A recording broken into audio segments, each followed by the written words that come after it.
ಕನ್ನಡ ನಾಡಿನ ಸಂಸ್ಕೃತಿಯನ್ನ ಉಳಿಸ್ತಕ್ಕಂಥದ್ದು ಇದಿದ್ರೆ ಅದು ಕುಂದ ಕನ್ನಡ. ಕಾವೇರಿಯಿಂದ ಗೋದಾವರಿ ವಿರುದ್ಧ ನಾಡದ ಕನ್ನಡದೊಳು ಭಾವಿಸಿದ ಜನಪಂಗೆ ವಸುಧಾ ವಿಲಯ ವಿಶೇಷಂ ಅಂತ ಕವಿರಾಜ ಮಾರ್ಗದಲ್ಲಿ ಸಾಕಷ್ಟು. ಆ ಕಾಲದಲ್ಲಿ ಹಣಕ್ಕೆ ಮಹತ್ವ ಕಮ್ಮಿ. 12 ರೂಪಾಯಿಯಲ್ಲಿ 1 ಪವನ್ ಚಿನ್ನ ಸಿಗ್ತಿತ್ತು ನೋಡಿ 44ರಲ್ಲಿ. ನಾನು ಮದುವೆ ಆಗಿರೋದು 1967ರಲ್ಲಿ. ಪವನಿಗೆ ಚಿನ್ನಕ್ಕೆ 80 ರೂಪಾಯಿ ಇತ್ತು. ನನ್ನ ಕಜಿನ್ ಸಿಸ್ಟರ್ ಗಳಿಗೆ ಮದುವೆ ಆಗುವಾಗ 74ರಲ್ಲಿ 250 ರೂಪಾಯಿ ಇತ್ತು. ಆಮೇಲೆ 80ರಲ್ಲಿ ಒಮ್ಮೆಗೆ 3,500 ರೂಪಾಯಿ ಆಗ್ಬೋದು. ಎಲ್ಲಿ 80 ರೂಪಾಯಿ, ಎಲ್ಲಿ 400 ರೂಪಾಯಿ, ಎಲ್ಲಿ 3,500 ರೂಪಾಯಿ. ಆಗಿನ ಈ ರಾಜಕಾರಣದಲ್ಲಿ ಧುಮುಕಿರ್ತಕ್ಕಂಥ ಅಥವಾ ದೇಶ ಸೇವೆಗಾಗಿ ಧುಮುಕಿರ್ತಕ್ಕವರೆಲ್ಲ ಅವರದಾಗಿರ್ತಕ್ಕಂಥದ್ದನ್ನೆಲ್ಲ ದೇಶಕ್ಕಾಗಿ ಕಳೆದುಕೊಂಡಿದ್ದಾರೆ. ಪ್ರಾಣ, ಅವರ ಹತ್ರ ಇರುವಂಥ ಸಂಪತ್ತು ಅವನ್ನೆಲ್ಲ ಕಳ್ಕೊಂಡಿದ್ದಾರೆ. ಇವತ್ತು ರಾಜಕಾರಣಕ್ಕೆ ಬರುವುದಂತ ಹೇಳಿದ್ರೆ ದೇಶವನ್ನು ದೋಚುವುದಕ್ಕೆ ನಾವು ನಾಯಕನನ್ನ ಆರಿಸುವುದು. ಸ್ವಾತಂತ್ರ್ಯ ದಿನಕ್ಕಾಗಿ ಹೋರಾಟದವರು, ಅವರ ಉದ್ದೇಶ, ಅವರ ಒಂದು ತ್ಯಾಗ ಇವತ್ತಿನ ರಾಜಕಾರಣಿಗಳಲ್ಲಿ ಇಲ್ಲವೇ ಇಲ್ಲ. ಅದು ವರ್ಣಭೇದಗಳ ಮಾಡಿದಲ್ಲ, ನಮ್ಮಿಂದಾಗಿ ನಿರ್ಮಾಣ. ಯಾರು ಈ ದೇಶದಲ್ಲಿ ದೇವರ ಪೂಜೆ ಮಾಡ್ತಾರೆ, ಸಮಾಲೋಚನೆ ಮಾಡ್ತಕ್ಕಂಥ, ಇನ್ನೊಬ್ಬರಿಗೆ ಶಿಕ್ಷಣವನ್ನ ನೀಡಿ ಮಾರ್ಗದರ್ಶನ ಮಾಡುವವರು, ಇವರೆಲ್ಲ ಬ್ರಾಹ್ಮಣರು. ಯಾರು ಈ ದೇಶದ ರಕ್ಷಣೆಗಾಗಿ ಒಬ್ಬ ಗಡಿಯಲ್ಲಿರುವ ಸೈನಿಕರಿಂದಾಗಿ ಇಲ್ಲಿನ ಮೇಲೆ ದೆಹಲಿಯಲ್ಲಿ ಗದ್ದಿಗೆಯಲ್ಲಿ ಕೂತ್ಕೊಂಡಿರ್ತಕ್ಕಂಥ ಅವರೆಲ್ಲ ದೇಶಕ್ಕಾಗಿ ರಕ್ಷಣೆಗಾಗಿ ಹೋರಾಟ ಮಾಡಿ ಆಡಳಿತವನ್ನು ಸುಸೂತ್ರವಾಗಿ ಮಾಡುವವನೇ ಕ್ಷತ್ರಿಯ. ದೇಶದ ಪ್ರಜೆಗಳಿಗೆ ಬೇಕಾಗಿರತಕ್ಕಂಥ ಅನ್ನ, ಅರಿವೆ ಅಥವಾ ಇನ್ನಿತರ ಸಾಮಾಜಿಕ ಸೌಲಭ್ಯಗಳನ್ನು ಒದಗಿಸ್ತಾರೆ ಅವರು ವೈಶ್ಯರು. ನಮ್ಮ ಹತ್ರ ಏನು ಬಂಡವಾಳ ಹಾಕಿ ಅಥವಾ ನಮ್ಮ ಹತ್ರ ಮಿಲಿಟ್ರಿಗೆ ಹೋಗಿಯೋ ಅವಕಾಶ ಇಲ್ಲದೆ ಇದ್ದವರು, ಅವರು ಬೇರೆಯವರೊಟ್ಟಿಗೆ ದುಡಿಯೋರು ಇದ್ರಲ್ಲ, ಅಸಿಸ್ಟೆಂಟ್ ಆಗಿ ಕೆಲಸ ಮಾಡ್ತಾರಲ್ಲ, ಅವರೇ ಶೂದ್ರರು. ನಾನು ಪಂಚಾಯತಿ ಅಧ್ಯಕ್ಷರಾಗಿದ್ದೇನೆ, ತಾಲೂಕು ಬೋರ್ಡ್ ಸದಸ್ಯನಾಗಿದ್ದೇನೆ, ಜಿಲ್ಲಾ ಪರಿಷತ್ತಿನ ಸದಸ್ಯರಾಗಿ, ಶಾಸಕನಾಗಿ ಮಾಡಿದ್ದೇನೆ. ಆದರೆ ಎಲ್ಲಿಯೂ ನೆಮ್ಮದಿ ಇಲ್ಲ. ನೆಮ್ಮದಿ ಇರೋದು ಧಾರ್ಮಿಕ ಕ್ಷೇತ್ರದಲ್ಲಿ. ನಮಸ್ಕಾರ ವೀಕ್ಷಕರೇ, ಕುಂದಾಪುರ.comನ ವಿಶೇಷ ಕಾರ್ಯಕ್ರಮಕ್ಕೆ ತಮ್ಮೆಲ್ಲರಿಗೂ ಸ್ವಾಗತ. ಉಡುಪಿ ಜಿಲ್ಲೆಯ ಗಣ್ಯಮಾನ್ಯರ ಪಟ್ಟಿಯಲ್ಲಿ ಬಸ್ರೂರು ಅಪ್ಪಣ್ಣ ಹೆಗಡೆಯವರದು ಅಗ್ರಮಾನ್ಯ ಹೆಸರು. ರಾಜಕೀಯ, ಧಾರ್ಮಿಕ, ಶೈಕ್ಷಣಿಕ ಹಾಗೂ ಸಾಮಾಜಿಕ ಕ್ಷೇತ್ರದಲ್ಲಿ ಅವಿರತವಾಗಿ ತೊಡಗಿಸಿಕೊಂಡಿರುವ ಬಸ್ರೂರು ಅಪ್ಪಣ್ಣ ಹೆಗಡೆಯವರು ಜನಹಿತ ಹಾಗೂ ಸಾಮಾಜಿಕ ನ್ಯಾಯದ ಪಥದ ಮೂಲಕವೇ ಬದುಕಿನ ಸಾರ್ಥಕ್ಯವನ್ನು ಕಂಡುಕೊಂಡವರು. ಅವರಿಗೀಗ 90ರ ವಯಸ್ಸು. ಆದರೆ ಅವರ ಉತ್ಸಾಹ, ಸಾಗರದಗಲ ನೆನಪಿನ ಹೊತ್ತಿಗೆ ಹೊತ್ತ ಅವರ ಅದಮ್ಯ ಚೈತನ್ಯಕ್ಕೆ ವಯಸ್ಸೇ ಎಂಬುದಿಲ್ಲ. ಕೆಲ ತಿಂಗಳ ಹಿಂದೆ ಅವರು ಕುಂದಾಪುರ.com ಜೊತೆಗೆ ಮಾತಿಗೆ ಸಿಕ್ಕಾಗ ತಮ್ಮ ಬದುಕಿನ ಬುತ್ತಿಯನ್ನು ತೆರೆದಿಟ್ರು. ಬನ್ನಿ ಅದಕ್ಕೆ ಕಿವಿಯಾಗೋಣ.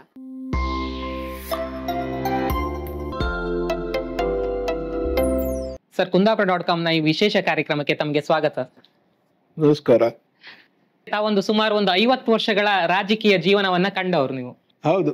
ಈಗ ನಿಮ್ಮ 50 ವರ್ಷದ ರಾಜಕೀಯ ಬದುಕಿನಲ್ಲಿ ಅಂದಿನ ರಾಜಕೀಯ ಮತ್ತೆ ಇಂದಿನ ರಾಜಕೀಯವನ್ನು ತುಲನೆ ಮಾಡಿದಾಗ ಯಾವುದು ಒಳ್ಳೇದಿದೆ ಅನ್ಸುತ್ತೆ, ಮತ್ತೆ ಏನ್ ಬದಲಾವಣೆ ಆಗಿದೆ ಅಂತೇಳಿ ಅನ್ಸುತ್ತೆ? ಬದಲಾವಣೆ ಅಂತೇಳಿ ಹೇಳಿದ್ರೆ, ನನ್ನ ಅನುಭವದ ಪ್ರಕಾರ, ನನ್ನ ಅನಿಸಿಕೆಯಂತೆ ಬ್ರಿಟಿಷರ ಗುಲಾಮರಾಗಿ ನಾವು ಇದ್ದಿದ್ದೇವೆ. ಆ ದಿನಗಳ ನೆನಪು ಇದೆ ನನಗೆ. ಸ್ವಾತಂತ್ರ್ಯ ಸಿಕ್ಕುವಾಗ 12 ವರ್ಷ ಪ್ರಾಯ. ಆ 12 ವರ್ಷ ಪ್ರಾಯದ ಮೊದಲು ಈ ಹೋರಾಟವನ್ನು ನಡೆಸಿದ್ದು ನಮ್ಗೆ ಈ ಸ್ಥಳೀಯರದೆಲ್ಲ ಹೆಚ್ಚಿನವರ ಪರಿಚಯ ಇದೆ ಈ ಕುಂದಾಪುರದ ಏರಿಯಾದಲ್ಲಿ. ಅಂದಿನ ದಿನಗಳ ಅವರ ಆ ಹೋರಾಟ, ಅವರ ಆ ದೇಶ ಪ್ರೇಮ, ಅವರು ನಾವು ಸ್ವಾಭಿಮಾನಿಗಳಾಗಬೇಕು ಅಂತೇಳಿ ಹೇಳುವಂತಹ ಪ್ರಯತ್ನ, ಇವತ್ತದೆಲ್ಲ ಅವ್ರ ಕನಸೆಲ್ಲ ನುಚ್ಚು ನೂರಾಗಿಬಿಟ್ಟಿದೆ. 47ರಲ್ಲಿ ಆಗಸ್ಟ್ 15ಕ್ಕೆ ಸ್ವಾತಂತ್ರ್ಯ ಸಿಕ್ಕಿತ್ತು. ಮಳೆಗಾಲ, ಶುಕ್ರವಾರ, ಇವತ್ತಿಗೂ ನೆನಪಿದೆ ನನಗೆ. ವಿಪರೀತವಾಗಿರ್ತಕ್ಕಂಥ ಮಳೆ ಆ ಸಂದರ್ಭದಲ್ಲಿ ಇಲ್ಲಿ ನಮ್ಮ ಈ ಕರಾವಳಿಯಲ್ಲಿ. ಆದರೆ ಆ ಮಳೆಯಲ್ಲೂ ಜನ ಬಹಳ ಉತ್ಸುಕತೆಯಿಂದ ನಾವು ಸ್ವತಂತ್ರರಾಗಿದ್ದೇವೆ ಅಂತ ಹೇಳಿ ಆ ಒಂದು ವಿಶೇಷವಾದಂಥ ಅವರು ನಮ್ಮ ಹೋರಾಟಕ್ಕೆ ಒಂದು ಜಯ ಸಿಕ್ಕಿದೆ ಅನ್ನುವಂಥ ನಿಟ್ಟಿನಲ್ಲಿ ಜನ ವರ್ತಿಸ್ತಿದ್ರು. ಆಗಿನ ರಾಜಕಾರಣಿಗಳಿಗೆ ಹೋಲಿಸುವಾಗ ಮತ್ತೆ ಈಗಿನ ರಾಜಕಾರಣಿಗಳಿಗೆ ಹೋಲಿಸುವಾಗ ಬಹಳಷ್ಟು ವ್ಯತ್ಯಾಸ ಇದೆ. ಆಗಿನ ಈ ರಾಜಕಾರಣದಲ್ಲಿ ಧುಮುಕಿರ್ತಕ್ಕಂಥ ಅಥವಾ ದೇಶ ಸೇವೆಗಾಗಿ ಧುಮುಕಿರ್ತಕ್ಕವರೆಲ್ಲ ಅವರದಾಗಿರ್ತಕ್ಕಂಥದ್ದನ್ನೆಲ್ಲ ದೇಶಕ್ಕಾಗಿ ಕಳೆದುಕೊಂಡಿದ್ದಾರೆ. ಪ್ರಾಣ, ಅವರ ಹತ್ರ ಇರುವಂಥ ಸಂಪತ್ತು ಅವನ್ನೆಲ್ಲ ಕಳ್ಕೊಂಡಿದ್ದಾರೆ. ಆದರೆ ಇವತ್ತು ಅದಕ್ಕೆ ಉಲ್ಟ ಆಗ್ತಾ ಇದೆ, ಸರಿಯಾದ ಉಲ್ಟ. ಇವತ್ತು ರಾಜಕಾರಣಕ್ಕೆ ಬರುವುದಂತೇಳಿ ಹೇಳಿದರೆ ದೇಶವನ್ನು ದೋಚುವುದಕ್ಕೆ ನಾವು ನಾಯಕನನ್ನು ಆರಿಸೋದು. ಮೊದಲೆಲ್ಲ ಸುಮಾರು 69ರವರೆಗೆ 69, 70ರವರೆಗೆ ರಾಜಕಾರಣಿಗಳಲ್ಲಿ ಒಂದು ನೈತಿಕತೆ ಇತ್ತು. ಇವತ್ತು ಆ ನೈತಿಕತೆಯನ್ನು ಕಾಣೋದಕ್ಕೆ ಸಾಧ್ಯ ಇಲ್ಲ. ಇವರಿಗೆ ಮಂತ್ರಿ ಸ್ಥಾನ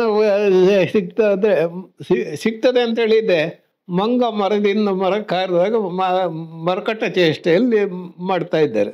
ಇದು ಬಹಳ ಬೇಸರದ ಸಂಗತಿ. ಯಾಕಂದರೆ ಆ ಸ್ವಾತಂತ್ರ್ಯಕ್ಕಾಗಿ ಹೋರಾಟದವರು, ಅವರ ಉದ್ದೇಶ, ಅವರ ಒಂದು ತ್ಯಾಗ ಇವತ್ತಿನ ರಾಜಕಾರಣಿಗಳಲ್ಲಿ ಇಲ್ಲವೇ ಇಲ್ಲ. ನಾನು ಕಂಡಂತೆ ಈಗ ನನಗೆ ತೀರಾ ಪರಿಚಯ ಇರೋದು, ಈಗ ರಾಜಕಾರಣದಲ್ಲಿ ತೀರಾ ಪರಿಚಯ ಇರೋರು ಅಂದರೆ ರಾಮಕೃಷ್ಣ ಹೆಗಡೆಯವರು, SR ಬೊಮ್ಮಾಯಿಯವರು, ದೇವೇಗೌಡರು, ವೀರೇಂದ್ರ ಪಾಟೀಲ್ರವರು, GB ಹಳ್ಳಿಕೇರಿಯವರು, ಶ್ರೀನಿವಾಸ ಮಲ್ಯರು, ಇವರೆಲ್ಲ ನಮ್ಮ ಪ್ರಮುಖ ಮುಂದಾಳುಗಳಾಗಿ ಇದ್ದವರು. ಅವರು ಸುಮಾರು ಈಗ ನಮ್ಮ 80ರ ದಶಕದಲ್ಲೆಲ್ಲ ಅವರು ರಾಜಕೀಯ ನೋಡಿ. ರಾಮಕೃಷ್ಣ ಹೆಗಡೆಯವರು 83ರಲ್ಲಿ ಕರ್ನಾಟಕದ ಮುಖ್ಯಮಂತ್ರಿ ಆದರು. ಅದಕ್ಕಿಂತ ಮೊದಲು ನಿಜಲಿಂಗಪ್ಪನವರಾಗಿದ್ದರು. ಆಗ ನಿಜಲಿಂಗಪ್ಪನವರಾಗಿರುವಾಗಲೇ ಕೆಲವು ಜನ ಹೇಳ್ತಿದ್ರು ಶರಾವತಿ ಮಾಡಿರೋದು ನಿಜಲಿಂಗಪ್ಪನವರು ಅದರಲ್ಲಿ ದೋಚಿದ್ರು ಅಂತ. ನನ್ನ ಅಭಿಪ್ರಾಯದಲ್ಲಿ ಅವರ ಈಗಿನ ಒಂದು ಪರಿಸ್ಥಿತಿ ಅವರು ಏನೂ ದೋಚಿಲ್ಲ. ಅವರು ಒಳ್ಳೆಯ ಉದ್ದೇಶದಿಂದ ಆ ಶರಾವತಿ ಯೋಜನೆ ಮಾಡಿದರು. ಆ ಶರಾವತಿ ಯೋಜನೆ ಅಲ್ಲದೆ ಇದ್ದರೆ ಇವತ್ತು ನಾವು ಇನ್ನೂ ಕತ್ತಲೆಯಲ್ಲೇ ಇರಬೇಕಾದಂಥ ಪರಿಸ್ಥಿತಿ. ಅದು ಇವತ್ತಿನ ರಾಜಕೀಯದಲ್ಲಿ ನೈತಿಕತೆಯೇ ಇಲ್ಲ, ಮತ್ತು ದೇಶ ಪ್ರೇಮ ಇಲ್ಲ. ಈಗ ಹುಟ್ಟಂಥ ಮಕ್ಕಳಿಗೆ ಅವರಿಗೆ ನಮ್ಮ ಹಿಂದಿನ ಒಂದು ವ್ಯವಸ್ಥೆ, ನಮ್ಮ ಪೂರ್ವಜರ ರೀತಿ ನೀತಿಗಳು, ನಮಗೆ ಇರಬೇಕಾದಂಥ ದೇಶದ ಮೇಲೆ ಇರತಕ್ಕಂಥ ಗೌರವ, ಆ ದೇಶದ ಮೇಲೆ ಗೌರವ ಇಲ್ಲದೆ ಇರೋದಕ್ಕೆ ಕಾರಣ ನಮ್ಮ ಹೆತ್ತವರೇ. ಆ ಮಕ್ಕಳಿಗೆ ಹಿಂದಿನ ಯಾವ ವಿಚಾರಗಳನ್ನು ಅವ್ರಿಗೆ ತಿಳಿ ಹೇಳುವುದಿಲ್ಲ. ಈಗ ಸ್ವಾತಂತ್ರ್ಯೋತ್ಸವ ದಿನಾಚರಣೆ ಆಚರಿಸ್ತಾರೆ, ಗಾಂಧಿ ಜಯಂತಿ ಆಚರಿಸ್ತಾರೆ, ಪ್ರಜಾಪ್ರಭುತ್ವ ದಿನ ಆಚರಣೆ ಮಾಡ್ತಾರೆ. ಶಾಲಾ ಕಾಲೇಜುಗಳಲ್ಲಿ ಒಂದು ಯಾರೋ 2-2 ಮಾತಾಡಿದ್ರೆ, ಭಾಷಣ ಮಾಡಿದರೆ ಅಲ್ಲಿಗೆ ಬಿಟ್ಬಿಟ್ರು. ಅವರಿಗೆ ನೈಜವಾದಂಥ ಹೋರಾಟ, ಅದರ ಹಿನ್ನೆಲೆ ಏನು, ದೇಶ ಅಂದರೆ ಏನು, ನಮ್ಮ ತಾಯಿ ಅಂದರೆ ಏನು, ಈ ಭೂಮಿ ಅಂದರೆ ಏನು ಅಂತ ಹೇಳಿಕೊಡುವಂಥ ಸಂಪ್ರದಾಯವೇ ಇಲ್ಲ. ಹೆಚ್ಚಿನ ಶಾಲೆಗಳಲ್ಲಿ ಆ ಸ್ವೀಟ್ ಹಂಚಿದ ಮೇಲೆ ಧ್ವಜಾರೋಹಣ ಮಾಡಿ ಸ್ವೀಟ್ ಹಂಚಿ ಬಿಟ್ರೆ ಆ ಸ್ವಾತಂತ್ರ್ಯ ಹೋರಾಟಕ್ಕಾಗಿ ನಡೆದಿರ್ತಕ್ಕಂಥ ವಿಚಾರಗಳನ್ನು ಅವರಲ್ಲಿ ಅಂದರೆ ಅವರು ಯೋಚಿಸುವುದಕ್ಕೆ ಅವಕಾಶ ಇಲ್ಲ. ಇವತ್ತೇನು ನಮ್ಮ ಪಾಠಗಳೆಲ್ಲ ಇದೆ, ಯಾವನೋ ಒಬ್ಬ ಅವನ ಹತ್ರ ವಿಶೇಷವಾದಂಥ ಮಿದುಳಿರುವವ ಈ ಸಂಶೋಧನೆ ಇನ್ನಿತರ ವಿಷಯಗಳು, ಹೊಸ ಹೊಸ ವಿಷಯಗಳನ್ನು ಹುಡುಕೋದ್ರಲ್ಲಿ ತಲ್ಲೀನರಾಗ್ತಾರೆ. ಅದು ಕೇವಲ ಕೈ ಬೆರಳಿಕೆಯ ಜನ. ಉಳಿದವರೆಲ್ಲ ಸೂತ್ರದ ಗೊಂಬೆಗಳಂತೆ ಡಿಗ್ರಿ ಪಡೆಯುವುದು ಒಂದೇ. ಡಿಗ್ರಿ ಪಡೆದ ಮೇಲೆ ನಮ್ಮ ವಿದ್ಯೆ ಪರಿಪೂರ್ಣವಾಯಿತು ಅಂತ. ಜಾತಿ ಏನು, ಯಾವ ಜಾತಿಯಲ್ಲಿ ನೀತಿಗಿಂತ ಮುಖ್ಯವಾದ ಜಾತಿ ಅಲ್ಲ, ಆ ನೀತಿಯೇ ಇಲ್ಲ. ಮತ್ತೆ ಗಾಂಧೀಜಿಯವರು ಬಹಳಷ್ಟು ಒಳ್ಳೆಯ ಕೆಲಸ ಮಾಡಿ ಸ್ವಾತಂತ್ರ್ಯ ಹೋರಾಟದ ಮುಂಚೂಣಿಯಲ್ಲಿ ನಿಂತು ಈ ದೇಶಕ್ಕೆ ಅಹಿಂಸಾತ್ಮಕವಾಗಿ ಸ್ವಾತಂತ್ರ್ಯಗೊಳಿಸುವಲ್ಲಿ ಸಮರ್ಥರಾಗಿದ್ದಾರೆ ಎನ್ನುವುದು ನಮ್ಮ ಒಂದು ಒಪ್ಪಿಗೆ, ನಂಬಿಕೆ, ನಾವು ನಡೆದುಕೊಂಡು ಬಂದಂಥ ಒಂದು ಪದ್ಧತಿ. ಆದರೆ ಆ ಕಾಲದಲ್ಲಿಯೂ ಇವು ನಮ್ಮ ನೇತಾಜಿ ಸುಭಾಷ್ ಚಂದ್ರದವರು, ಭಗತ್ ಸಿಂಗ್, ಆಜಾದ್ ಇವರೆಲ್ಲ ಸ್ವಲ್ಪ ತೀವ್ರವಾದಂಥ ಮಾರ್ಗದಲ್ಲಿ ನಡೀತಿದ್ರು. ಗಾಂಧೀಜಿಯವರು ಏನು ಮಾಡಿದ, ಗಾಂಧೀಜಿಯವರು ಮಾಡಿರ್ತಕ್ಕಂಥ ಮಹಾಪ್ರಮಾದ ಅಂತೇಳಿ ಹೇಳಿದರೆ, ಇಷ್ಟೆಲ್ಲ ಮಾಡಿದವರು ಅವರು ಮಹಾಪ್ರಮಾದ ಅಂತ ಹೇಳಿದ್ರೆ, ನೆಹರೂರನ್ನು ಪ್ರಧಾನಮಂತ್ರಿ ಮಾಡಿರುವುದೇ ಈ ದೇಶಕ್ಕೆ ಆ ದಿನದಿಂದಲೇ ಗ್ರಹಣ ಸುತ್ತಿ ಬಿಟ್ಟಿದೆ. ನೆಹರು ಒಳ್ಳೆಯ ಜನಾಕರ್ಷಣೀಯ ಮುಖಂಡ. ಯಾವುದೇ ಸಭೆಗೆ ಬಂದು ಮಂಗಳೂರಿಗೆ 52ರಲ್ಲಿ 57ರಲ್ಲೆಲ್ಲ ಬಂದಿದ್ರು. ಆಗ ಲಕ್ಷಾಂತರ ಜನ ಆ ನೆಹರು ಮೈದಾನದಲ್ಲಿ ಸೇರ್ತಿದ್ರು. ಆದರೆ ಆಕರ್ಷಣೆ ಇದೆ ಅಲ್ಲ, ಆಡಳಿತಗಾರನಲ್ಲ. ಈಗ ಹೈದರಾಬಾದ್ನ ಮತ್ತು ಅನೇಕ ಸ್ವತಂತ್ರವಾಗಿರ್ತಕ್ಕಂಥ ರಾಜ್ಯಗಳನ್ನು ಬ್ರಿಟಿಷರು 605 ರಾಜ್ಯಗಳನ್ನು ಹಾಗೆ ಬಿಟ್ಟುಬಿಟ್ಟಿದ್ರು. ಆ ಬಿಟ್ಟಾಗ ಈ ನೆಹರು ಇವರ ದೂರದರ್ಶಿತ್ವ, ಸರ್ದಾರ್ ಪಟೇಲರು ಗೃಹ ಮಂತ್ರಿಗಳು. ಆವಾಗ ನಿಜವಾಗಿ ಪ್ರಧಾನಮಂತ್ರಿ ಆಗಿರ್ಬೇಕಾಗಿರೋದು ಸರ್ದಾರ್ ಪಟೇಲ್ ಇಲ್ಲದಿದ್ರೆ ಜಯಪ್ರಕಾಶ್ ನಾರಾಯಣ ಆಗ್ಬೇಕಾಗಿತ್ತು. ನೆಹರು ಅವರಿಗೆ ಮೇಲೆ ಗಾಂಧೀಜಿಯವರಿಗೆ ಇರ್ತಕ್ಕಂಥ ಮಮತೆಯಿಂದ, ಪ್ರೀತಿಯಿಂದ ಅವರು ನೆಹರೂರನ್ನ ಆಯ್ಕೆ ಮಾಡಿದ್ರು. ಆಗ ಗಾಂಧೀಜಿಯವರ ಹೋರಾಟಕ್ಕೆ ಅವ್ರು ನೈಜವಾಗಿ ಸ್ವಾತಂತ್ರ್ಯಕ್ಕೆ ಹೋರಾಟ ಮಾಡ್ತಾರೆ. ಅವರನ್ನ ಪ್ರಶ್ನಿಸುವಂತ ದಾಷ್ಟ್ಯ ಯಾರಿಗೂ ಉಳಿದ ಯಾವ ಲೀಡರ್ಗಳಿಗೂ ಇರಲಿಲ್ಲ. ನೆಹರು ತಪ್ಪಂತ ಹೇಳಿದೆ ಇದೆಲ್ಲ ಸರ್ದಾರ್ ಹೈದರಾಬಾದನ್ನ ಕ್ಯಾಪ್ಚರ್ ಮಾಡಿದ. ಆ ಹೈದರಾಬಾದನ್ನು ಕ್ಯಾಪ್ಚರ್ ಮಾಡಿದ ಮೇಲೆ ಮೈಸೂರಿನವರು ತಾನಾಗಿ ಇಲ್ಲ, ನಾವು ಭಾರತದ ಒಕ್ಕೂಟಕ್ಕೆ ಸೇರ್ತೇವೆ ಅಂತೇಳಿ ಹೇಳಿದ್ರು. ಅಂದಿನ ಪರಿಸ್ಥಿತಿಗಳನ್ನ ನಾವು ನೋಡ್ಬೇಕು. ಇಂದೀಗ ನಾವು ಕರ್ನಾಟಕ ಅಂತ ಮಾಡೋಕೆ ಮಹಾ ಮೈಸೂರು ಆಯ್ತು, ಈಗ ಕರ್ನಾಟಕ ಆಗಿದೆ. ಅಂದ್ರೆ ಅವರಿಗೆ ಸ್ವಲ್ಪ ಒತ್ತಡವನ್ನ ಮತ್ತು ಅವರನ್ನ ಹತೋಟಿಯಲ್ಲಿ, ಆ ಹತೋಟಿಯಲ್ಲಿ ಇರ್ತಕ್ಕಂಥ ಶಕ್ತಿ 1954ರಲ್ಲಿ ನೆಹರು ಇದಕ್ಕೆ ಇವರನ್ನ, ಈ ಟಿಬೇಟ್ ಇದೆ ಅಲ್ಲ, ಟಿಬೇಟ್ ಅಷ್ಟರವರೆಗೆ ಅದು ಸ್ವತಂತ್ರವಾಗಿ ಇರುವಂಥ ಒಂದು ಪ್ರದೇಶ, ನಮ್ಮ ವಶ ಇತ್ತದು, ಬ್ರಿಟಿಷರ ವಶ. ಆಗ ನಮಗೆ ಸ್ವಾತಂತ್ರ್ಯ ಕೊಡುವಾಗ ಅದನ್ನು ನೆಹರು ಚೈನಾದವ್ರದ ಸ್ನೇಹದ ಮೇಲೆ ನೆಹರು ಹೇಳಿದ ಅದು ಅಂದರೆ ಭಾಷೆ ಎಲ್ಲ ಟಿಬೇಟಿಯನ್ ಭಾಷೆ ಮಾತಾಡೋದು ರಷ್ಯನ್ ಭಾಷೆಗೆ ಸಂಬಂಧಪಟ್ಟಿರ್ತಕ್ಕಂಥ ಅಥವಾ ಅವರ ಪ್ರಾಕೃತಿಕ ಲಕ್ಷಣಗಳೆಲ್ಲ ಇದೆ, ಅವೆಲ್ಲ ಚೈನಾದವ್ರನ್ನ ಹೋಲ್ತಿತ್ತು. ಸರ್ ಗೋವಿಂದ ವಲ್ಲಭ ಪಂತ್ ಅಂತೇಳಿ ಆಗ ಕೇಂದ್ರದಲ್ಲಿ ಗೃಹ ಮಂತ್ರಿಗಳಾಗಿದ್ದರು, ಉತ್ತರ ಪ್ರದೇಶದವರು. ಅವ್ರು ಕೊಡಬೇಡ ಅಂತೇಳಿ ಹೇಳಿದರು. ಅದು ಇಂಡಿವಿಜುವಲ್ ಸ್ಟೇಟ್ ಆಗಿ ಈಗ ನೇಪಾಳ ಇಲ್ವಾ, ಹಾಗೆ ಅದು ಇಂಡಿವಿಜುವಲ್ ಸ್ಟೇಟ್ ಆಗಿ ಉಳಿಲಿ, ಅವ್ರಿಗೆ ಕೊಡಬಾರ್ದು ಅಂತೆ. ನೆಹರು ಮುಂದಿನ ಯೋಚನೆ ಅಥವಾ ಈ ದೇಶದ ಡಿಸ್ಕವರಿ ಆಫ್ ಇಂಡಿಯಾ ಬರೆದಿದ್ದಾರೆ ಅಂತೇಳಿ ಹೇಳಿದ್ರಲ್ಲದೆ ಅವರಿಗೆ ಈ ದೇಶದ ಬಗ್ಗೆ ಸೂಕ್ಷ್ಮವಾದಂಥ ಪರಿಜ್ಞಾನ ಇರಲಿಲ್ಲ. ಅವರು ಅದನ್ನು 54ರಲ್ಲಿ ಕೊಟ್ಟದ್ರಿಂದ 62ರಲ್ಲಿ ಅವರು ನಮ್ಮ ಮೇಲೆ ದಾಳಿ ಮಾಡಿದರು. ನಮ್ಮ ಮೇಲೆ ದಾಳಿ ಮಾಡಿ ಚೈನಾದವರಿಗೆ ಬರೋಕೆ ಹೆದ್ದಾರಿ ಇರುವುದೇ ಟಿಬೇಟ್. ಆ ಟಿಬೇಟ್ನಲ್ಲಿ ಇವತ್ತು ಸುಮಾರು 3.5 ರಿಂದ 4 ಲಕ್ಷ ಹೆಕ್ಟಾರ್ಗಳ ಭೂಮಿಯನ್ನು ಈಸ್ಟ್ ಫ್ರಂಟ್ನಲ್ಲಿ ಅವರು, ನಮ್ಮ ಭೂಮಿ ಸ್ವಾತಂತ್ರ್ಯ ಸಿಕ್ಕುವಾಗ ನಮ್ಮ ಇದ್ದ ಭೂಮಿ ಚೈನಾದವರ ವಶದಲ್ಲಿದೆ.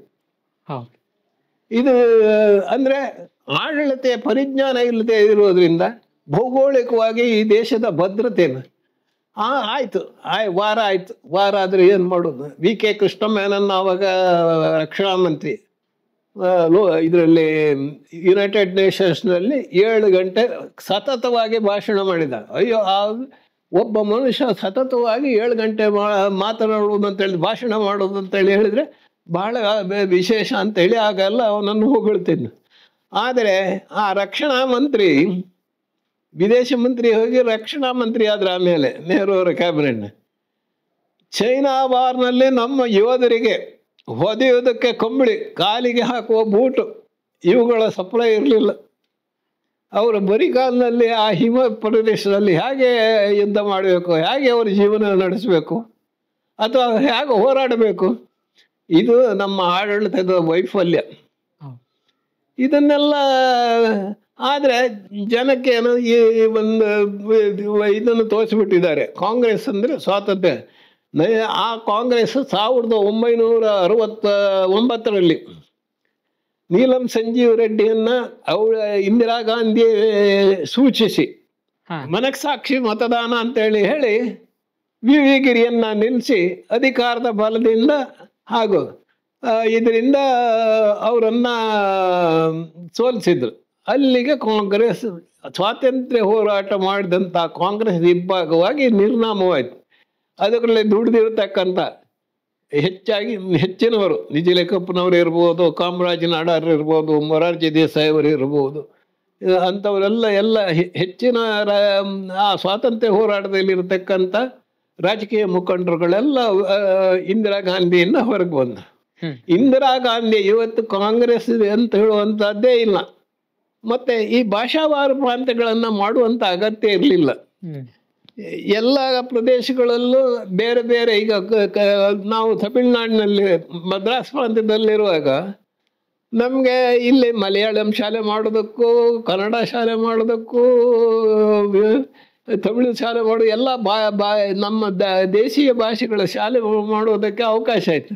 ಇವರದನ್ನೆಲ್ಲ ಕರ್ನಾಟಕದಲ್ಲಿ ಕನ್ನಡ ಮಾತ್ರ, ಕೇರಳದಲ್ಲಿ ಮಲಯಾಳಿ ಮಾತ್ರ. ಈ ನಮ್ಮನ್ನು ಬೇರ್ಪಡಿಸ್ತಕ್ಕಂಥ ಒಂದು ಈ ದೇಶವನ್ನು ಪುನಃ ಚಿತ್ರ ಮಾಡ್ತಕ್ಕಂಥ ಹಿಂದೆಲ್ಲ ಇವನದ ಸಿಕಂದರ್ನ ಕಾಲದ ನಂತರ ಎಲ್ಲ ಪುರೂರವನ ಇದರ ನಂತರ ನಮ್ಮಲ್ಲಿ ಪೃಥ್ವಿರಾಜ್ ಚೌಹಾಣ್ಣ ಇದಾಗಲಿ, ಗಜನಿ ಮೊಹಮ್ಮದ, ಗೋರಿ ಮೊಹಮ್ಮದ ಇವರೆಲ್ಲ ಬಂದ ಕಾಲದಲ್ಲಿ ನಮ್ಮೊಳಗಿರ್ತಕ್ಕಂಥ ಈ ಒಂದು ಪರಿಭೇದದಿಂದ, ಒಳ ಜಗಳದಿಂದ ಅವರೆಲ್ಲ ನಮ್ಮನ್ನು ಸೋಲಿಸಿದ್ರು. ಹಾಗೆ ನಮ್ಮ ಸಂಪತ್ತನ್ನು ಲೂಟಿ ಹೊಡೆದ್ರು. ಬ್ರಿಟಿಷರು ಸಂಪತ್ತನ್ನೆಲ್ಲ ಲೂಟಿ ಹೊಡೆದಿದ್ದಾರೆ. ಆದರೆ ಈ ದೇಶನ ಒಂದು ಒಗ್ಗಟ್ಟು ಮಾಡಿದ್ದಾರೆ. ಅದು ನಾವು ಅವರನ್ನು ಸ್ಮರಿಸಬೇಕು ಯಾವಾಗಲೂ.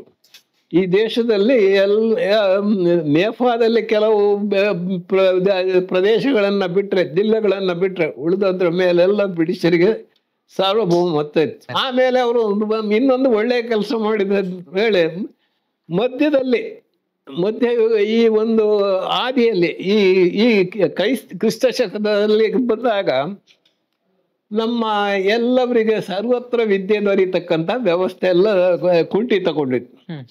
ಬ್ರಿಟಿಷರು ಎಲ್ಲರಿಗೂ ವಿದ್ಯೆ ಕೊಡ್ತಕ್ಕಂಥ ಮೂಲಭೂತವಾದಂಥ ವಿದ್ಯೆ ಕೊಡೋದಕ್ಕೆ ಅವಕಾಶ ಮಾಡಿಕೊಟ್ಟಿದೆ.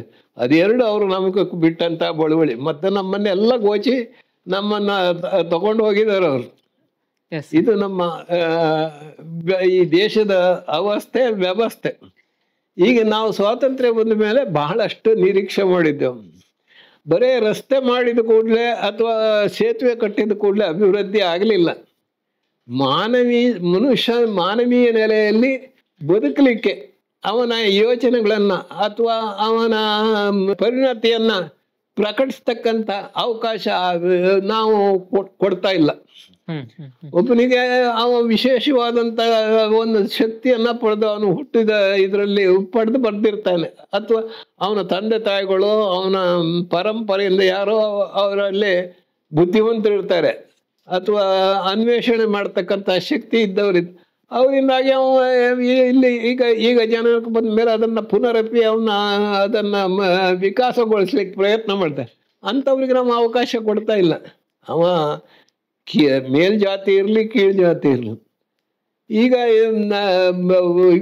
ಈಗ ವರ್ಗ ಭೇದವನ್ನು ಏನು ಮಾತಾಡ್ತಾರೆ ಅಂತ ಹೇಳಿದ್ರು ನಮ್ಮ ರಾಜಕೀಯದವರು. ಏನೇನು ಕೆಂಪು ಕೋಟೆ ಮೇಲೆ ಭಗವಧ್ವಜ ಅಷ್ಟೇ.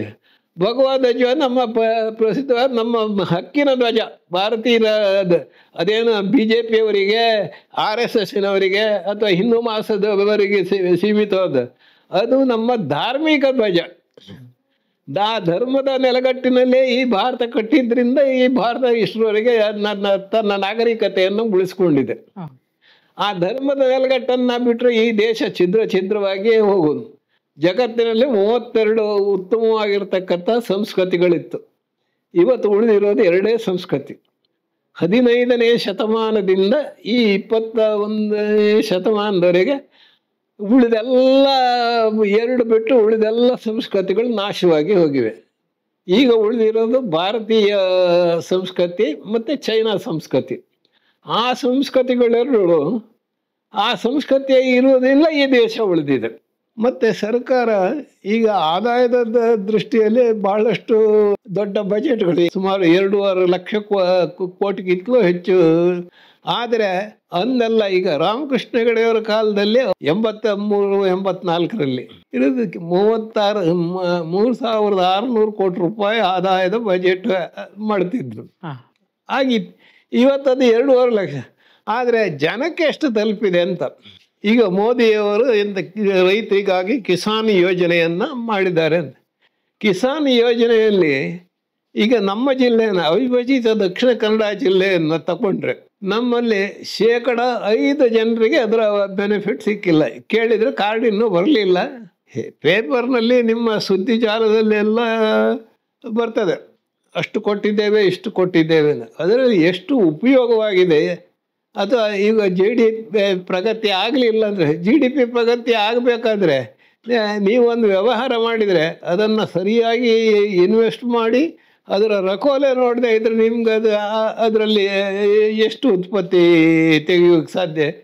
ಕೊನೆಗೆ ನೀವು 0 ಆಗಿ ಒಂದು ದಿವಾಳಿ ಅರ್ಜಿ ಕೊಡ್ತಕ್ಕಂಥ ಒಂದು ಸಂದರ್ಭ ಅಲ್ಲ ಹೇಳಿದ್ ನಾನು. ಇದು ನನ್ನ ಅನಿಸಿಕೆ. ಸ್ವಾತಂತ್ರ್ಯ ಬರುವ ದಿನಗಳನ್ನ ನೀವು ನೆನ್ಪು ಮಾಡ್ಕೊಳ್ಳೋದಾದ್ರೆ ಬಸ್ರೂರು ಭಾಗದಲ್ಲಿ, ಬಸ್ರೂರು ಕುಂದಾಪುರ ಭಾಗದಲ್ಲಿ ಸ್ವಾತಂತ್ರ್ಯಕ್ಕೋಸ್ಕರ ಹೋರಾಡಿದವ್ರು ಇರ್ಬೋದು, ಆ ದಿನಗಳು ಹೇಗಿತ್ತು ಅಂತ ಹೇಳಿ. ಹೌದು, ಆಗಿನ ಕಾಲದಲ್ಲಿ ಅಂತ ಹೇಳ್ತೇವೆ ನೋಡಿ. ಇಲ್ಲಿ ಬಸ್ರೂರು ಪರಿಸರದಲ್ಲಿ ಇಲ್ಲಿ ಗಾಂಧಿ ರಾಮಣ್ಣ ಶೆಟ್ಟರು ಅಂತೇಳಿ ಅವ್ರಿಗೆ ಹೆಸರು. ಬಹಳ ಮೃದು ಸ್ವಭಾವದವರು.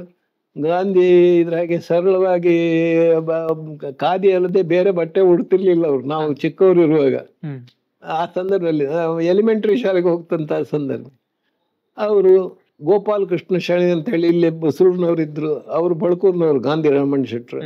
ರಾಜೀವ್ ಶೆಟ್ಟರ್ ಅಂತ ಹೇಳಿ ಸಟ್ವಾಡಿ ಅವರು. ಆಮೇಲೆ ಇಲ್ಲಿ ರಾಮಕೃಷ್ಣ ಭಟ್ರು ಅಂತ ಹೇಳಿ ಕಳಂಜಿಯವರು, ಆನಗಳ್ಳಿ ಕಳಂಜಿಯವರು. ಮತ್ತೆ ಸೂರಪ್ ಶೆಟ್ಟಿ ಅಂತ ಹೇಳಿ ಸೌಕೂರ್ನವರವರು. ತುಂಬಾ ಜನ ಇದ್ರು, ಅವ್ರದ್ದೆಲ್ಲ ಹೆಸರು ಬರೋದಿಲ್ಲ ಈಗ. ಇಲ್ಲಿ ಅವರೆಲ್ಲ ಹೋಗಿ ಏನು ಪೋಸ್ಟ್ ಆಫೀಸ್ ನುಗ್ಗೋದು, ತಂತಿ ಕಮ್ಮ ಮುರಿಯೋದು, ಪೆಟ್ಟು ತಿನ್ನೋದು. ಆ ಪೆಟ್ಟು ತಿಂದುಕೊಂಡೆಲ್ಲ ಮತ್ತೆ ಮನೆ ಬಂದು ಅದಕ್ಕೆ ಶುಶ್ರೂಷೆ ಮಾಡ್ಕೊಂಡು ಮತ್ತೆ ಮಾಡೋದನ್ನ ಹೊರಟ್ಬಿಟ್ರು. ಅದಕ್ಕೆ ಫಿಟ್ ಇಂಡಿಯಾ ಚಳವಳಿ. ಬಸ್ರೂರ್ ಅನ್ನೋದು ಒಂದು ಕಾಲದಲ್ಲಿ ಪ್ರಸಿದ್ಧ ವ್ಯಾಪಾರ ಪಟ್ಟಣವಾಗಿತ್ತು. ಹೌದು. ನಿಮ್ಮ ಮತ್ತೆ ಬಸ್ರೂರಿನ ಒಡನಾಟ, ಇಲ್ಲಿನ ವಿಶೇಷತೆಗಳ ಬಗ್ಗೆ ನಿಮ್ಗೆ ಏನ್ ಅನ್ಸುತ್ತೆ? ಅಲ್ಲ, ಬಸ್ರೂರು ಬಹಳ ಅಂದ್ರೆ ಬಾರ್ಕೂರು ಮತ್ತೆ ಬಸ್ರೂರು ಈ ನಮ್ಮ ಕನ್ನಡದ ಕರಾವಳಿಯಲ್ಲಿ ಪ್ರಮುಖ ಒಳನಾಡು ಬಂದರುಗಳು. ಆಗ ಸುಮಾರು 2000 ವರ್ಷಗಳಿಗಿಂತ ಹಿಂದಿನಿಂದಲೂ 2000 ಕ್ರಿಸ್ತಪೂರ್ವ 223ರಲ್ಲಿ ರಷ್ಯಾದ ಇಟಲಿಯ ಪ್ರವಾಸಿ ಟೊಲೋಮಿ ಅಂತ ಹೇಳಿ ಅವನ ಡೈರಿಯಲ್ಲಿ ಆ ವ್ಯವಹಾರಗಳ ಕುರಿತು ಗಲ್ಫ್ ಕಂಟ್ರೀಸ್ಗಳಿಗೆ ಇಲ್ಲಿಂದ ಅಕ್ಕಿ ಮತ್ತೆ ಸಂಬಾರ ದಿನಸುಗಳು ಅಂದ್ರೆ ಏಲಕ್ಕಿ, ದಾಲ್ಚಿನ್ನಿ ಇವೆಲ್ಲ ಇದುವೆಲ್ಲ, ಕಾಳು ಮೆಣಸು ಇವೆಲ್ಲ ಇಲ್ಲಿನಿಂದ ಇದೆ. ಆಗೆಲ್ಲ ಕಂಟ್ರಿಗಳು ಹೊಳೆ ಬಹಳ ಆಳವಾಗಿತ್ತಂತೆ. ಆದ್ರೂ ನಾವು ಹುಟ್ಟುವಾಗಲೇ ದೊಡ್ಡ ದೋಣಿಗಳೆಲ್ಲ ಬರ್ತಿತ್ತು. ಅಂದ್ರೆ ಮುಂಚೆ ಈ ರಸ್ತೆಗಳೆಲ್ಲ ಸರಿ ಇಲ್ಲದೆ ಈ ಬಸ್ಸು ಲಾರಿಗಳೆಲ್ಲ ಇರ್ಲಿಲ್ಲ. ಆ ಕಾಲದಲ್ಲಿ ದೋಣಿಗಳಲ್ಲೇ ಅದೆಲ್ಲ ಹಾಯಿ ಹಡಗು ಅಂತ ಹೇಳಿ ನಾವು ಹೇಳ್ತೇವೆ. ಹಾಯಿ ಹಡಗ ಆ ಗಾಳಿಯಲ್ಲೇ ಇದೆ ಅವುಗಳ ಚಾಲನೆ ಮಾಡುದು. ಈ ಫ್ಯಾಕ್ಟ್ರಿಗಳೆಲ್ಲ ಮೊದಲು ಬಿದ್ದದ ಫ್ಯಾಕ್ಟ್ರಿಗಳು ಕುಂದಾಪುರದಲ್ಲಿ ಪ್ರಭಾಕರ್ ತೋಳರ ಫ್ಯಾಕ್ಟ್ರಿ ಮತ್ತೆ ಮ್ಯಾಂಗ್ಳೂರ್ ಟೈರ್ಸ್, ಟೋಪಿಯವರ ಕಾರ್ಖಾನೆ ಅಂತ ಈಗ ಮ್ಯಾಂಗ್ಳೂರ್ ಟೈರ್ಸ್ ಆಗಿದೆ ಅಲ್ಲ. ಅದೆರಡು ಕಾರ್ಖಾನೆಗಳು ಪ್ರಾರಂಭದಲ್ಲಿದ್ದವು. ಆ ಕಾರ್ಖಾನೆಗಳಿಗೆಲ್ಲ ಈ ಕಚ್ಚಾ ವಸ್ತುಗಳೆಲ್ಲ ಈ ಜಲಮಾರ್ಗದಲ್ಲೇ ಬರ್ತಿತ್ತು. ಈಗ ಜಲಮಾರ್ಗ ಎಲ್ಲ ಹೂಳು ತುಂಬಿದೆ. ಇವರು ಈಗ ಹೊಯ್ಗೆ ತೆಗಿಬಾರ್ದು ಅಂತ ಹೇಳ್ತಾರೆ. ಈಗ ಹೊಯ್ಗೆ ತೆಗಿದೇ ಇದ್ರೆ ಆ ಹೂಳು ಬಿದ್ದ ಮೇಲೆ ಬೇರೆ ಕಡೆ ಅಗಲಕ್ಕೆ ಕೊರೀತದೆ. ಮುಂಚೆ ಡೀಪ್ ಆಗಿ ಹೋಗ್ತಿತ್ತು, ಈಗ ಜಾಸ್ತಿ ಆದ್ರಿಂದ ಹೊಯ್ಗೆ ಅಲ್ಲೇ ನಿಂತು ಬಿಡ್ತದೆ. ಆ ಕಾಲದಲ್ಲಿ ಹಣಕ್ಕೆ ಮಹತ್ವ ಕಮ್ಮಿ. ಈಗ ಎಲ್ಲದಕ್ಕೂ ಹಣವೇ ಪ್ರಾಧಾನ್ಯ. ಆಗ ನಮ್ಮ ಎಳೆ ಪ್ರಾಯದಲ್ಲಿ ನಮ್ಮ ತಾಯಿ, ನನಗೆ 9 ವರ್ಷ ಇರುವಾಗ ನಮ್ಮ ತಾಯಿ ತೀರಿ ಹೋದ್ರು. ನಮ್ಮ ಹತ್ರ ದನ ಇತ್ತು ನಮ್ಮ ತಾಯಿದು. ನಮ್ಗಾಗ ನಾನು 9 ವರ್ಷದವನು, ನನ್ನ ತಂಗಿಯಂದಿರು ಮತ್ತು ಕಿರಿಯವಳು 1.5 ವರ್ಷದವಳು, ಎಲ್ಲ ನಮ್ಗೆ 2 ವರ್ಷ ಅಂತರ. ನಾವು ಆಗ ಅದನ್ನು ಮಾರಾಟ ಮಾಡೋದಂತೇಳಿ ಮಾಡಿ ನಮ್ಮಲ್ಲಿ ನಾವು ಅಳಿಯ ಸಂತಾನದ ವ್ಯವಸ್ಥೆ. ನಮ್ಮ ತಂದೆ ಮನೆ ಕಬಿಯಾಡಿ ಅಂತ ಹೇಳಿ 80 ಬಡಗಬಿಟ್ಟು, ಉಡುಪಿ ತಾಲೂಕಿನ ಪರ್ಕಳದ ಹತ್ರ. ಆವಾಗ ನಾವು ಆ ದನವನ್ನು 12 ರೂಪಾಯಿಗೆ, ಆಗ ನಮ್ಮ ಅಪ್ಪ ಇಲ್ಲಿ ಬಂದಿದ್ರು. ಅವ್ರು ಹೇಳಿದ್ರು ಆ ದುಡ್ಡೆಲ್ಲ ತಗೊಳ್ಬೇಡಿ. ನಮ್ಮ ಅಣ್ಣ ಇದ್ದ, ಅವನು ಈಗ ನೋಮಾರು. ಅವ್ರು ಹೇಳಿದ್ರು ತಗೊಳ್ಬೇಡಿ, ಅದನ್ನು 1 ಪೌಂಡ್ ಚಿನ್ನ ಕೊಡೋಕೆ ಹೇಳಿ ಅವನ ಹತ್ರ. ತಗೊಂಡವನು ಅವ 1 ಪೌಂಡ್ ಚಿನ್ನ ತಂದು ಕೊಟ್ಟ. 12 ರೂಪಾಯಲ್ಲಿ 1 ಪೌಂಡ್ ಚಿನ್ನ ಸಿಗ್ತಿತ್ತು ನೋಡಿ, 44ರಲ್ಲಿ. ಆಮೇಲೆ ಈ ವಾರ ಮುಗಿದ ಮೇಲೆ ರೇಟ್ ಏರ್ತಾ ಬಂದದ್ದು. ನಾನು ಮದುವೆ ಆಗಿರೋದು 1967ರಲ್ಲಿ. ನಾನು ಮದುವೆ ಆಗುವಾಗ ಪವನಿಗೆ ಚಿನ್ನಕ್ಕೆ 80 ರೂಪಾಯಿ ಇತ್ತು. ನನ್ನ ಅಣ್ಣನಿಗೆ ಮದುವೆ ಆದದ್ದು ನನಗಿಂತ ಲೇಟ್. ಅವ ಚಾರ್ಟರ್ಡ್ ಅಕೌಂಟೆನ್ಸಿ ಮಾಡಿ ಪೂನಾದಲ್ಲೇ ಇದ್ದ. ಅವ ಮದುವೆ ಆಗುವಾಗ 100 ರೂಪಾಯಿ ಇತ್ತು. ನನ್ನ ಕಸಿನ್ ಸಿಸ್ಟರ್ ಗಳಿಗೆ ಮದುವೆ ಆಗುವಾಗ 74ರಲ್ಲಿ 250 ರೂಪಾಯಿ ಇತ್ತು. 78ರಲ್ಲಿ ಇನ್ನೊಬ್ಬಳಿಗೆ ಮದುವೆ ಆಗುವಾಗ 400 ರೂಪಾಯಿ ಇತ್ತು. ಆಮೇಲೆ 80ರಲ್ಲಿ ಒಮ್ಮೆಗೆ 3,500 ರೂಪಾಯಿ ಆಗ್ಬಿಟ್ಟು, ಎಲ್ಲಿ 80 ರೂಪಾಯಿ, ಎಲ್ಲಿ 400 ರೂಪಾಯಿ, ಎಲ್ಲಿ 3,500 ರೂಪಾಯಿ. ಆನಂತರ ಅದು ಮತ್ತೆ ಏರುಮುಖವಲ್ಲದೆ ಕೆಳಗೆ ಇಳಿಯಲೇ ಇಲ್ಲ. ಇದು ನಮ್ಮ ಆರ್ಥಿಕ ವ್ಯವಸ್ಥೆಯಲ್ಲಿ ಏರುಪೇರುಗಳಾದ್ರಿಂದ ಚಿನ್ನಕ್ಕೆ ಮತ್ತೆ ಭಾರತೀಯರಿಗೆ ಬಹಳ ಮೋಹ ಹಳದಿ ಲೋಹದ ಮೇಲೆ. ಬಹುಶಃ ನಾವು ಪ್ರತಿ ವರ್ಷ ಆಮದು ಮಾಡಿದ ಮಾಡ್ತಾ ಇದ್ದೇವೆ. ಬಹುಶಃ ನಮ್ಮಲ್ಲೇ ವಿಪುಲವಾಗಿರ್ತಕ್ಕಂಥ ಚಿನ್ನದ ಅಂದರೆ ಸರ್ಕಾರಿ ಖಜಾನೆಯಲ್ಲಿ ಇಲ್ದಿದ್ರು ಭಾರತೀಯ ಪ್ರಜೆಗಳ ಹತ್ರ ಬೇಕಾದಷ್ಟಿದೆ. ಮುಂಚೆ ಹೇಗಿತ್ತು ಅಂತ ಹೇಳಿದರೆ, ಆಗ ಹಣಕ್ಕೆ ಪ್ರಾಧಾನ್ಯ ಇಲ್ಲ. ಹಣ ಅಂದರೆ ಈಗ ಅನಿವಾರ್ಯವಾಗಿ ಇದು ಮಾಡಬೇಕಾದಕ್ಕೆ ಕೆಲವು ವಸ್ತುಗಳಿಗೆ ಹಣ ಕ್ಯಾಶ್ ಟ್ರಾನ್ಸಾಕ್ಷನ್ ಇತ್ತಲ್ಲ. ನಾವು 1 ಮುಡಿ ಅಕ್ಕಿ ಕೊಟ್ಟರೆ 1 ಮುಡಿ ಹುರುಳಿ ಎಕ್ಸ್ಚೇಂಜ್. 1 ಮುಡಿ ಅಕ್ಕಿ, 1 ಮುಡಿ ಹುರುಳಿ, ಆಮೇಲೆ 100 ತೆಂಗಿನಕಾಯಿ, 1,000 ಅಡಿಕೆ, ಇವಾಗೆಲ್ಲ ಸಮಾನ ಧಾರಣೆ ವಿನಿಮಯ ಮಾಡಿಕೊಳ್ಳೋದು. ವಿನಿಮಯದ ಸಿಸ್ಟಮ್ ಇತ್ತು. ಈಗ ನಾವೆಲ್ಲ ಈ ಕರಾವಳಿಯವರು ನಮ್ಮ ಈಗ ಕಣ್ಣೂರು ಹೊಳೆಯಿಂದ ಆಚೆ ಇದೆಲ್ಲ ಅದೆಲ್ಲ ಮೂಡಿನ ಊರು ಅಂತೇಳಿ ನಾವು ಹೇಳೋದು. ಅಂದರೆ ವಿಪುಲವಾಗಿ ಸಸ್ಯ ಸಂಪತ್ತು, ಹುಲ್ಲಿನ ಸಂಪತ್ತು ಇರ್ತಿತ್ತು ಮಳೆಗಾಲದಲ್ಲಿ. ನಾವಿಲ್ಲಿ ಬೇಸಾಯ ಆದಮೇಲೆ ಇಲ್ಲಿ ಮತ್ತೆ ನೆರೆ ಬಾಧೆ ಎಲ್ಲ ಇರುವುದರಿಂದ ಈ ಕರಾವಳಿಯಲ್ಲಿ ಆ ಜಾನುವಾರುಗಳನ್ನೆಲ್ಲ ಅಲ್ಲಿಗೆ ಅವರಲ್ಲಿ ಸಾಕಲಿಕ್ಕೆ ಅಂತೇಳಿ ಮಳೆಗಾಲದಲ್ಲಿ ಸಾಕೋದು. ಅವರಿಗೆ ಅದರಿಂದ ಉಪಯೋಗ ಏನು ಅಂತ ಹೇಳಿದರೆ, ನಮ್ಮಲ್ಲಿ ಕೃಷಿ ಬೇಗ ಆಗ್ತದೆ, ಸಾಗುವಳಿ ನಾಟಿ ಕೆಲಸ ಅಲ್ಲ ಈ ಕರಾವಳಿಯಲ್ಲಿ. ಅವರದ್ದು ಯಾವಾಗಲೂ ಲೇಟ್ ಅವರಿಗೆ ಉಳುವುದಕ್ಕೆ ಮತ್ತು ಗೊಬ್ಬರ ಮಾಡೋದಕ್ಕೆ ಅವರಿಗೆ ಅದ್ರ ಉಪಯೋಗ ಆಗ್ತಿತ್ತು. ಆಗ ಅವರು ನಮ್ಮಂತ ನಿರೀಕ್ಷೆ ಮಾಡೋದು, ನಮಗೆ ಮೊದಲು ಎಡೆ ಕೊಡಿ ಅಂತ. ಈ ಚಪ್ರಕ್ಕೆಲ್ಲ ಹಾಕ್ತೀವಲ್ಲ ಮೊದಲು ಎಡೆ, ಆಮೇಲೆ ಹಿಡಿಸುಡಿ, ಅದೆಲ್ಲ ಅವ್ರು ಕೇಳೋದು. ಯಾಕಂದ್ರೆ ಅವ್ರ ಊರಿನಲ್ಲಿ ತೆಂಗಿನ ಮರಗಳು ಕಡಿಮೆ. ಅದೇ ಆ ರೀತಿಯ ಒಂದು ಬಾರ್ಟರ್ ಸಿಸ್ಟಮ್ ಇತ್ತು. ಈಗ ಆಗಲ್ಲ, ಯಾವುದಕ್ಕೋ ಯಾವುದು ಒಂದಕ್ಕೆ ನಾವು ನಿರೀಕ್ಷೆ ಮಾಡದೇ ಇರುವಷ್ಟು ಬದಲಾವಣೆಗಳು ದರಗಳು. ಆದ್ರಿಂದ ಈಗ ಹಣ ಮುಂಚೆ ನಾವು ಹೇಳೋದು, ನಮ್ಮ ಹಿರಿಯರು ಅಥವಾ ಈಗಲೂ ಕೆಲವರು ಹೇಳ್ತಾರೆ, ನಾವು ಆಗ ಮಾರ್ಯಾರೆ ಕಿಸೆಯಲ್ಲಿ ದುಡ್ಡು ತಕೊಂಡು ಹೋಗಿ ಗೋಣಿ ಚೀಲದಲ್ಲಿ ಸಾಮಗ್ರಿಗಳನ್ನು ತರ್ತಿದ್ದೆವು, ಆಹಾರ ಸಾಮಗ್ರಿಗಳು. ಈಗ ಗೋಣಿ ಚೀಲದಲ್ಲಿ ದುಡ್ಡು ತಕೊಂಡು ಹೋಗಿ ಕಿಸೆ ತುಂಬುವಷ್ಟು ಸಾಮಾನುಗಳು ಸಿಗೋದಿಲ್ಲ. ಇದು ಈ ಹಣದುಬ್ಬರದ ಪ್ರಭಾವ. ತಾವು ಶಾಸಕಾಂಗದ ವಿವಿಧ ಸ್ತರಗಳಲ್ಲಿ ಕೆಲಸ ಮಾಡಿದವರು, ಬೈಂದೂರು ಶಾಸಕರಾಗಿ ಸೇವೆ ಸಲ್ಲಿಸಿದ್ರಿ, ವಿಧಾನ ಪರಿಷತ್ ಸದಸ್ಯರಾಗಿದ್ರಿ, ತಾಲೂಕು ಬೋರ್ಡ್ ನಲ್ಲಿ ಕೆಲಸ ಮಾಡಿದಿರಿ. ಈ ಎಲ್ಲದನ್ನು ನೋಡಿದಾಗ ನಿಮ್ಮ ರಾಜಕೀಯ ದಿನಗಳಲ್ಲಿ ಈಗ ನಾವು ನೆನಪಿಸಿಕೊಳ್ಳುವಂತ ಕೆಲಸ ಯಾವ್ದಾಗಿದೆ ಸರ್? ನೋಡಿ, ನಾನು ತಾಲೂಕು ಬೋರ್ಡ್ ಮೆಂಬರ್ನಾಗಿರುವಾಗ ನಾವು ಹೆಚ್ಚು ಹಳ್ಳಿಗಳಲ್ಲಿ ಪ್ರೈಮರಿ ಶಾಲೆಗಳನ್ನ ತೆರೆದಿದೆ.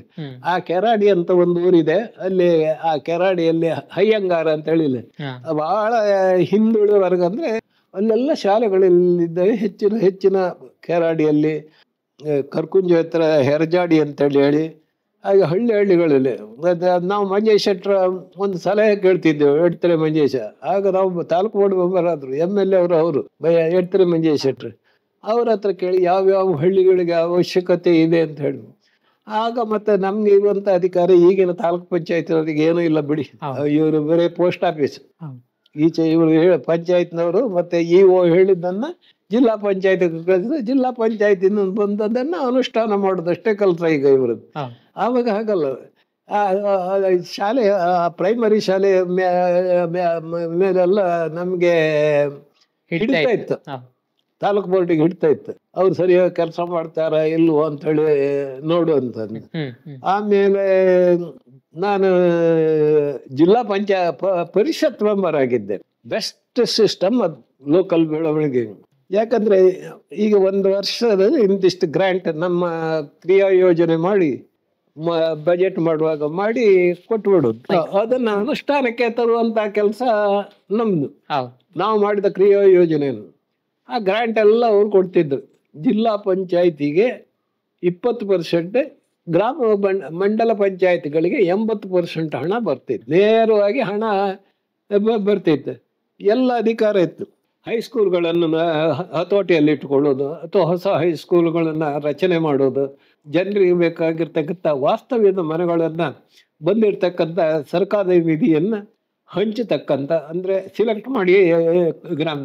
ಆಮೇಲೆ ಗ್ರಾಮದ ರಸ್ತೆಗಳಿಗೆ ಏನು ಇವರು ಮಂಡಲ ಪಂಚಾಯಿತಿಯವರು ಇದು ಮಾಡ್ತಾರೆ, ಆ ಮಂಡಲ ಪಂಚಾಯಿತಿಯವರ ಅವರ ಬಜೆಟನ್ನು ನಾವು ಅನುಷ್ಠಾನಗೊಳಿಸಲಿಕ್ಕೆ ಪೂರ್ಣವಾದಂಥ ನೆರವನ್ನು ಜಿಲ್ಲಾ ಪಂಚಾಯತ್ನಿಂದ ಮಂಡಲ ಪಂಚಾಯತ್ಗಳಿಗೆ ಈ ಒಂದು ಸೈಟ್ ಕೊಡ್ತಕ್ಕಂಥ, ಯಾರಿಗೆ ಈ ವರ್ಷದಲ್ಲಿ ಮನೆ ಕೊಡಬೇಕು ಅಂತೇಳಿ ಹೇಳುವಂಥ ಪೂರ್ಣ ಅಧಿಕಾರ ಇತ್ತು. ಅದನ್ನು ಇವರು ತೆಗೆದುಬಿಟ್ರು ನಮ್ಮ ಕಾಂಗ್ರೆಸ್ನವ್ರು ಬಂದ ಮೇಲೆ. ಮಹಾಶಯರೆಲ್ಲ ಆ ಬಸವಲಿಂಗಪ್ಪ ಎಲ್ಲ ತಲೆಯಲ್ಲಿದ್ದವರೆಲ್ಲ ಬಂದುಬಿಟ್ರು.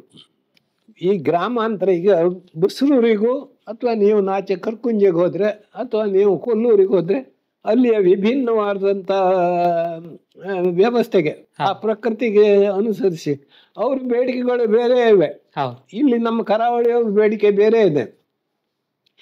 ಈಗ ವಿದ್ಯೆ ಬಗ್ಗೆ ಮತ್ತು ವೈದ್ಯಕೀಯ ಸೇವೆ ಬಗ್ಗೆ ಮಾತ್ರ ಕಾಮನ್ ಇರೋದಲ್ಲಿ ಉಳಿದದ್ದೆಲ್ಲ ಅಲ್ಲಿ ಅವರ ಒಂದು ನೀಡ್ಸ್ ಹೇಗಿದೆ ಅಂತೇಳಿ ಅದ್ರ ಮೇಲೆ ನಾವು ಹೋಗ್ಬೇಕಾದ್ರೆ ಆ ವ್ಯವಸ್ಥೆಯನ್ನ ಕೆಡಿಸಿದ್ರು ಮಂಡಲ. ಯಾಕಂದ್ರೆ ಅದರಲ್ಲಿ ಶಾಸಕರಿಗೆ ಅವಕಾಶ ಇಲ್ಲ, ಸರ್ಕಾರನ್ನ ಕೇಳುವವರು ಯಾರಿಲ್ಲ, ಮುಂದಾಳುಗಳನ್ನ. ಆದ್ರಿಂದ ಅದು ಪ್ರಬಲವಾಗಿ ವಿರೋಧಿಸಿದವರು ಅನುಷ್ಠಾನ ದೇವೇಗೌಡರು ಅವಾಗ ಕರ್ನಾಟಕದಲ್ಲಿ PWD ಮಿನಿಸ್ಟರ್. ಹೌದು, ಅದಲ್ಲದೆ ಆವಾಗ ಈ ಮಂಡಲ ಪಂಚಾಯತ್ಗಳಿಗೆ ನ್ಯಾಯಾಂಗದ ಮುಂಚೆಲ್ಲ ಇತ್ತು. ನಾವು ಶಾಲೆಗೆ ಹೋಗ್ತಕ್ಕಂಥ ಸಂದರ್ಭದಲ್ಲಿ ಎಲಿಮೆಂಟ್ರಿ ಪಂಚಾಯತಿ ಕೋರ್ಟ್ಗಳು ಅಂತ ಇತ್ತು. ಆ ಪಂಚಾಯತಿ ಕೋರ್ಟ್ನಲ್ಲಿ ನೈಜವಾದಂತ, ಅಂದ್ರೆ ಊರಿನಲ್ಲಿ ಸುಳ್ಳು ಹೇಳಿದ್ರೆ ಮತ್ತೊಬ್ಬ ಹೇಳ್ತಾನಲ್ಲ ಇಲ್ಲಿ ಸಾಕ್ಷ್ಯಗಳು, ಅಥವಾ ಅವನ ಅಕ್ಕಪಕ್ಕದಲ್ಲಿದ್ದ ಹೀಗಾಯ್ತು ಆ ದಿವಸ ಘಟನೆ ಅಂತ ಹೇಳಿ. ಆದ್ರಿಂದ ಜನ ಅದಕ್ಕೆ ಹೆದರ್ತಿದ್ರು, ಒಪ್ಪಿಕೊಳ್ತಿದ್ರು. ಆ ರೀತಿ ಒಂದು ವ್ಯವಸ್ಥೆ ಇತ್ತು.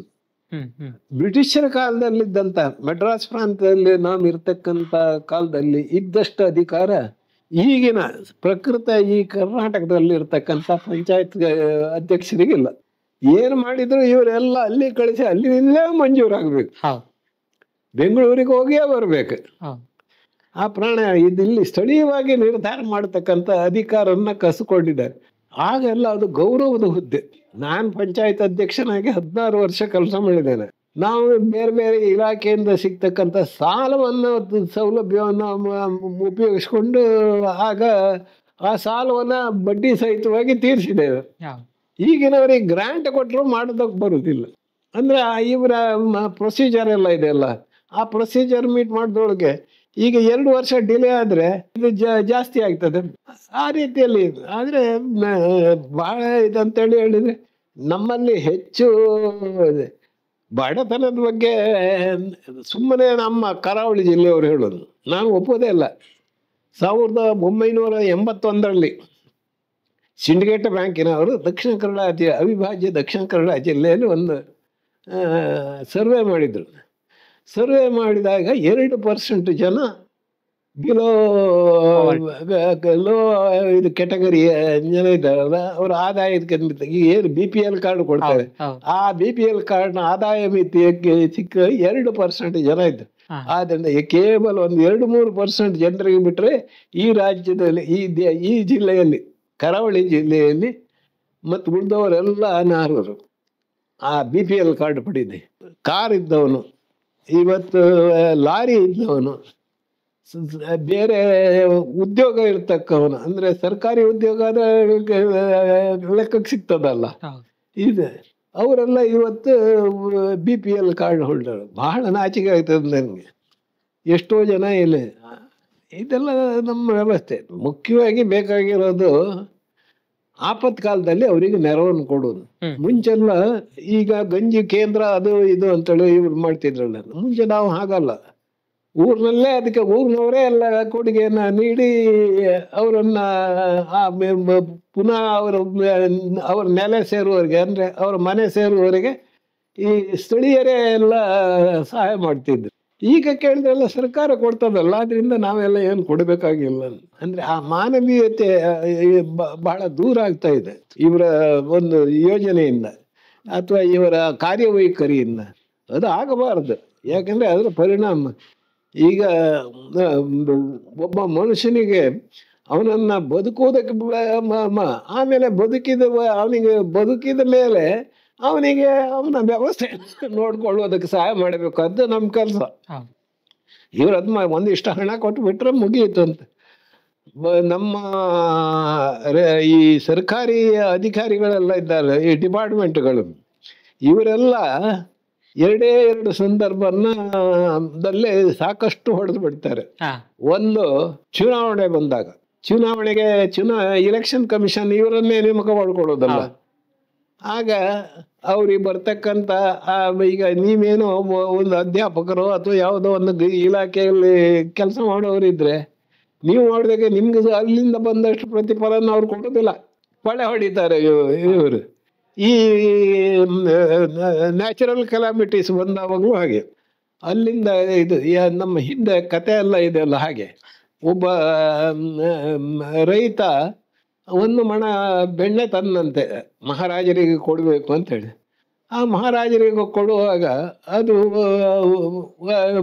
ಕೈಯಿಂದ ಕೈಗೆ ಬದಲಾಗಿ ಮಹಾರಾಜರಿಗೆ ಹೋಗೋ 1 ಮಣ ಬೆಣ್ಣೆ ಅಂತ ಹೇಳುವಂಥದ್ದು ಒಂದು ಪಂಚೇರ ಆಯ್ತು ಅಂತ. ಅಂದ್ರೆ ಈ ಬದಲಾವಣೆಯಲ್ಲಿ ಎಲ್ಲೆಲ್ಲ ಸೋರಿ ಹೋಗ್ತದೆ ಅಂತೇಳಿ ಹೇಳೋದಕ್ಕೆ ಒಂದು ನಿದರ್ಶನ. ಎಲ್ಲ ನಮ್ಮ ಗ್ರಾಮಾಂತರ ಪ್ರದೇಶದಲ್ಲಿ ಜನ ಆಡ್ಕೊಳ್ಳೋಬಹುದು. ಹಾಗೆ ಆಗಿದೆ ಈಗ. ಯಾಕಂದ್ರೆ ಯೋಜನೆ ಬಹಳ ದೊಡ್ಡದು, ಆದ್ರೆ ಇಲ್ಲಿ ನಿಜವಾದ ಫಲಾನುಭವಿ ಸಲ್ಲುವಾಗ ಅದು ಗುಂಬಳಕಾಯಿ ಗಾತ್ರದ ಕೋಳಿ ಮೊಟ್ಟೆಯ ಗಾತ್ರ ಆಗ್ತದೆ. ಇವತ್ತು ಈ ದೇಶಕ್ಕೆ ಯಾರು ವೈರಿಗಳಂತ ಹೇಳಿದ್ರೆ, ಈ ದೇಶವನ್ನು ಆಡಳಿತ ಮಾಡತಕ್ಕಂಥ ರಾಜಕೀಯ ಪಕ್ಷಗಳು, ಅದರೊಂದಿಗೆ ಅವರ ಕೈ ಕೆಳಗೆ ಕೆಲಸ ಮಾಡತಕ್ಕಂಥ ನಮ್ಮ ಕಾರ್ಯಾಂಗದವರು, ಇವರಿಬ್ಬರು ಹೊಣೆ ಜಾಸ್ತಿ. ಪ್ರತಿಯೊಂದಕ್ಕೂ ಸರ್ಕಾರವನ್ನ ಮನವೊಲಿಸಿ ಮಂತ್ರಿಗಳನ್ನು ಅಥವಾ ಒಂದು ಕೆಲಸ ಮಂಜೂರು ಮಾಡಿಸಿದ್ರೆ, ಆ ಮಂಜೂರಾದ ಕೆಲಸವನ್ನು ಕೊಡ್ಬೇಕಾದ್ರೆ ಇವರಿಗೆ ಕೊಡದೆ ಇದ್ರೆ ಅದನ್ನ ಅನುಷ್ಠಾನಕ್ಕೆ ತರೋದಕ್ಕೆ ಬಿಡುವುದಿಲ್ಲ ನಮ್ಮ ಅಧಿಕಾರಿಗಳು. ಇದು ಈಗಿನ ವ್ಯವಸ್ಥೆ. ನೀವು ರಾಜಕೀಯ ಕ್ಷೇತ್ರದ ಜೊತೆಗೆ ಧಾರ್ಮಿಕ ಕ್ಷೇತ್ರದಲ್ಲಿ ಹೆಚ್ಚಾಗಿ ತೊಡಗಿಸಿಕೊಂಡಿದ್ದೀರಿ. ಈಗ ಬಸರೂರು ದೇವಸ್ಥಾನದ ಮುಕ್ತೇಸರಾಗಿ. ನಾನು ಪಂಚಾಯತಿ ಅಧ್ಯಕ್ಷರಾಗಿದ್ದೇನೆ, ತಾಲೂಕ್ ಬೋರ್ಡ್ ಸದಸ್ಯನಾಗಿದ್ದೇನೆ, ಜಿಲ್ಲಾ ಪರಿಷತ್ತಿನ ಸದಸ್ಯರ, ಶಾಸಕನಾಗಿ ವಿಧಾನಸಭಾ ಪರಿಷತ್ತಿನ ಸದಸ್ಯನು, ವಿಧಾನಸಭೆ ಪರಿಷತ್ತಿನ 2 ಆಗಿ ನೋಡಿದ್ದೇನೆ. ಆದ್ರೆ ಎಲ್ಲಿಯೂ ನೆಮ್ಮದಿ ಇಲ್ಲ. ನೆಮ್ಮದಿ ಇರೋದು ಧಾರ್ಮಿಕ ಕ್ಷೇತ್ರದಲ್ಲಿ. ಕೊಲ್ಲೂರಿನಲ್ಲಿ ಟ್ರಸ್ಟಿ ಆಗಿದ್ದೆ 15 ವರ್ಷ. ಎಡ್ತ್ರೆ ಮಂಜೇಶ್ವರೊಟ್ಟಿಗೆ ಟ್ರಸ್ಟಿ ಆಗಿದ್ದೆ. ಆಮೇಲೆ 84ರಿಂದ 89ರವರೆಗೆ ನಾನು ಮ್ಯಾನೇಜಿಂಗ್ ಟ್ರಸ್ಟಿ ಆಗಿದ್ದೆ. ಆಮೇಲೆ 95ರಿಂದ 2000ರವರೆಗೆ ಪುನಃ ಮ್ಯಾನೇಜಿಂಗ್ ಟ್ರಸ್ಟಿ. ಆ ಎಲ್ಲ ಡೆವಲಪ್ಮೆಂಟ್ ಒಂದು ಸೌಪರ್ಣಿಕ ಅಂತ ಹೇಳುವಂಥ ಗೆಸ್ಟ್ ಹೌಸ್ ಬಿಟ್ರೆ ಉಳಿದೆಲ್ಲ ಗೆಸ್ಟ್ ಹೌಸ್, ಆ ಗೋಯಂಕ ಗೆಸ್ಟ್ ಹೌಸ್ ಆಗಲಿ, ಈಗ ಇವರು ಯಾತ್ರಿ ನಿವಾಸ, ಅದೆಲ್ಲ ಸ್ಟಾರ್ಟ್ ಮಾಡಿ ಇದು ಮಾಡಿದ್ವಿ. ಆದರೆ ನನ್ಗೆ ತೃಪ್ತಿ ಏನಂತ ಹೇಳಿದ್ರೆ, ಬಂದ ಜನರಿಗೆ ಅನುಕೂಲ ಆಗಿದೆಯಲ್ಲ, ಅವರಿಗೆ ಸುಲಭವಾಗಿ. ಯಾಕಂದರೆ ಅಲ್ಲಿ ನವರಾತ್ರಿಯಲ್ಲಿ ಮತ್ತು ಜಾತ್ರೆ ಸಮಯದಲ್ಲಿ ಬಂದರೆ ಯಾತ್ರಾರ್ಥಿಗಳನ್ನು 200 ರೂಪಾಯಿ ಕೊಡ್ತಕ್ಕಂಥ ರೂಮಿಗೆ ಇವರು 1,500 2,000 ತಗೊಂಡು ಅವರನ್ನು ಸುಲಿಗೆ ಬಂದು ಭಕ್ತರನ್ನ ಸುಲಿಗೆ ಮಾಡ್ತಿದ್ರು ನಮ್ಮ ಸ್ಥಳೀಯರು. ಅಲ್ಲಿ ಎಲ್ಲ ಹಣ ಇರುವವರೆಲ್ಲ ಇನ್ವೆಸ್ಟ್ ಮಾಡಿದವು ಅಲ್ಲ. ಇವತ್ತು ಅವರು ಆ ಜಾತ್ರೆ ಸಮಯದಲ್ಲಿ ಮತ್ತೆ ಈ ನವರಾತ್ರಿಯಲ್ಲಿ ಫುಲ್ಫಿಲ್ ಮಾಡೋದಕ್ಕೆ ಸಾಧ್ಯ ಆಗೋದೇನು. ನಾನಿರುವಾಗ 4 ಹೆಕ್ಟೇರ್ ಭೂಮಿಯನ್ನು ಮಾಡಿಕೊಟ್ಟಿದ್ದೆ. ಅಂದರೆ 3 ಹೆಕ್ಟೇರ್ ಭೂಮಿಯನ್ನು ಕೇಂದ್ರ ಸರ್ಕಾರದಿಂದ ಬಿಡಿಸ್ಕೊಂಡು ಅದಕ್ಕೆ ಅವರಿಗೆ ಬದಲಿ ರೆವಿನ್ಯೂ ಜಾಗವನ್ನು 10 ಎಕರೆ ಕೊಟ್ಟು, ಆಮೇಲೆ ಅದು ಪುನಃ ಗಿಡ ನೆಡುವುದಕ್ಕಂತ ಅವರಿಗೆ ಹಣ ಕೊಟ್ಟು, ಈಗ ಪೋಸ್ಟ್ ಆಫೀಸಿನಿಂದ ಈಚೆ ಆ ಟರ್ನಿಂಗ್ ಬರ್ತದಲ್ಲ, ಅಲ್ಲೊಂದು ರಸ್ತೆ ಮೇಲೆ ಹೋಗ್ತದೆ, ಆ ರಸ್ತೆವರೆಗಿನ ಜಾಗವನ್ನು ಮಾಡಿ ಪೋಸ್ಟ್ ಆಫೀಸಿಗೆ, ಬಸ್ ಸ್ಟ್ಯಾಂಡಿಗೆ, ಇದಕ್ಕೆಲ್ಲ ಅವರನ್ನೆಲ್ಲ ಇದು ಮಾಡಿ ಕೇಂದ್ರದ ಸರ್ಕಾರದ ಇದು ಡಿಪಾರ್ಟ್ಮೆಂಟ್ ಇದೆ ಅಲ್ಲ, ಅವ್ರು ನಮ್ಮ ಪುಣ್ಯಕ್ಕೆ ಏನಂತ ಹೇಳಿದ್ರೆ, ಆಗ ಒಬ್ಬರು ಕೇರಳದವರು, ಒಬ್ಬರು ನಮ್ಮ ಕುಮಟದವರು, 2 ಅಧಿಕಾರಿಗಳು, ಜಂಟಿ ಅಧಿಕಾರಿಗಳು ಬಂದ್ಬಿಟ್ರು. ಅದು ನಮ್ಮ ಕೆಲಸ ಸುಲಭ ಆಯ್ತು. ಅಂದರೆ ಕುಮಟದವರಿಗೆ ಈಗ ಈ ಕೊಲ್ಲೂರಿನ ಬೇರೆ ಇರುವ, ಕೇರಳದವರಿಗೆ ಅವರಿಗೆ ಕುಲದೇವರು ಮೂಕಾಂಬಿಕೆ ಅಂತ ಹೇಳಿದ್ರೆ ಕುಲದೇವ್. ಅದರಿಂದ ನಮ್ಮ ಆ ಸಂದರ್ಭ ಈ ಗೋಯಂಕರ್ ಅವರು ಬಂದಾಗ, ರಮಾನಾಥ್ ಗೋಯಂಕರ್ ಅಲ್ಲಿ ವಿಸಿಟ್ ಮಾಡಿ, ನಾನು ಇಲ್ಲಿ ಒಂದು ಗೆಸ್ಟ್ ಹೌಸ್ ಕೊಡ್ತೇನೆ ಅಂತ ಅವ್ರು ಹೇಳಿದ ಪ್ರಕಾರ ಹಣ ಕೊಟ್ಟರು, ಅದು ಮಾಡಿದ್ದೇವೆ. ಆಮೇಲೆ ನಮ್ಮ ಯೋಜನೆಯಿಂದ ಅಲ್ಲಿಗೆ ಯಾತ್ರಿ ನಿವಾಸ ಇದೆಲ್ಲ ಮಾಡಿ, ಯಾತ್ರಿ ನಿವಾಸ ಈಗ ಲಲಿತಾ ಗೆಸ್ಟ್ ಹೌಸ್ ಅಂತ, ಲಲಿತಾಂಬ ಗೆಸ್ಟ್ ಹೌಸ್ ಅಂತ ಮಾಡಿದ್ದಾರೆ. ಅದೆಲ್ಲ ಆ ಜಾಗ ಇರೋದೆಲ್ಲ ಮುಂಚೆ ಫಾರೆಸ್ಟ್ ಭೂಮಿ, ಅದನ್ನ ನಾವು ದೇವಸ್ಥಾನಕ್ಕೆ ಮಾಡಿದ್ವಿ. ಮತ್ತೆ ಆ ಕಾಲದಲ್ಲಿ ನಾವು ಮಾಡಿರ್ತಕ್ಕಂಥ ನಿಷ್ಪ್ರಭವಾದಂಥ ಸೇವೆಯಿಂದ ಈಗಲೂ ಜನ, ಕೇರಳದವರು ಅನೇಕ ಜನ ಹಿರಿಯರೆಲ್ಲ ಬಂದಾಗ ಎಲ್ಲಿ ಕುಂದಾಪುರದಲ್ಲೋ ಮಂಗಳೂರಿನಲ್ಲೋ ಸಿಕ್ಕಿದ್ರೆ, ಅರೆ ನೀವು ಈಗ ಏನಿಲ್ಲ ಮಾರ್ಯಾರೆ, ಈಗೆಲ್ಲ ಕೆಟ್ಟ ಹೋಗಿದೆ ಅಲ್ಲಿ ಅಂತೇಳಿ ಹೇಳ್ತಾರೆ. ನಾನು ಹೇಳಿದೆ, ನಮ್ಗೇನು ಸಂಬಂಧ ಇಲ್ಲ, ಅದೆಲ್ಲ ಹಾಳು ಬಾಳ್ದವ್ರನ್ನ ಅವಳೇ ನೋಡ್ಕೊಳ್ತಾರೆ, ನಾವೇನು ಮಾಡೋಕ್ಕಾಗ್ದಿಲ್ಲ. ಅದ್ರ ನಂತರ ನನಗೆ ಸ್ವಲ್ಪ ಹೆಚ್ಚು ಪರಿಣಾಮಕಾರಿಯಾಗಿರೋದು, ಈ ಧರ್ಮಸ್ಥಳದವರು 2002ರಲ್ಲಿ ಕುಂದಾಪುರದಲ್ಲಿ ಕುಂಟಸಪ್ಪಿನ ಕಾರ್ಯಕ್ರಮ ಪ್ರಾರಂಭವಾದಾಗ, ಇಲ್ಲಿ ಕುಂದಾಪುರದಲ್ಲಿ ಕಚೇರಿ ಇದ್ರದ್ದು.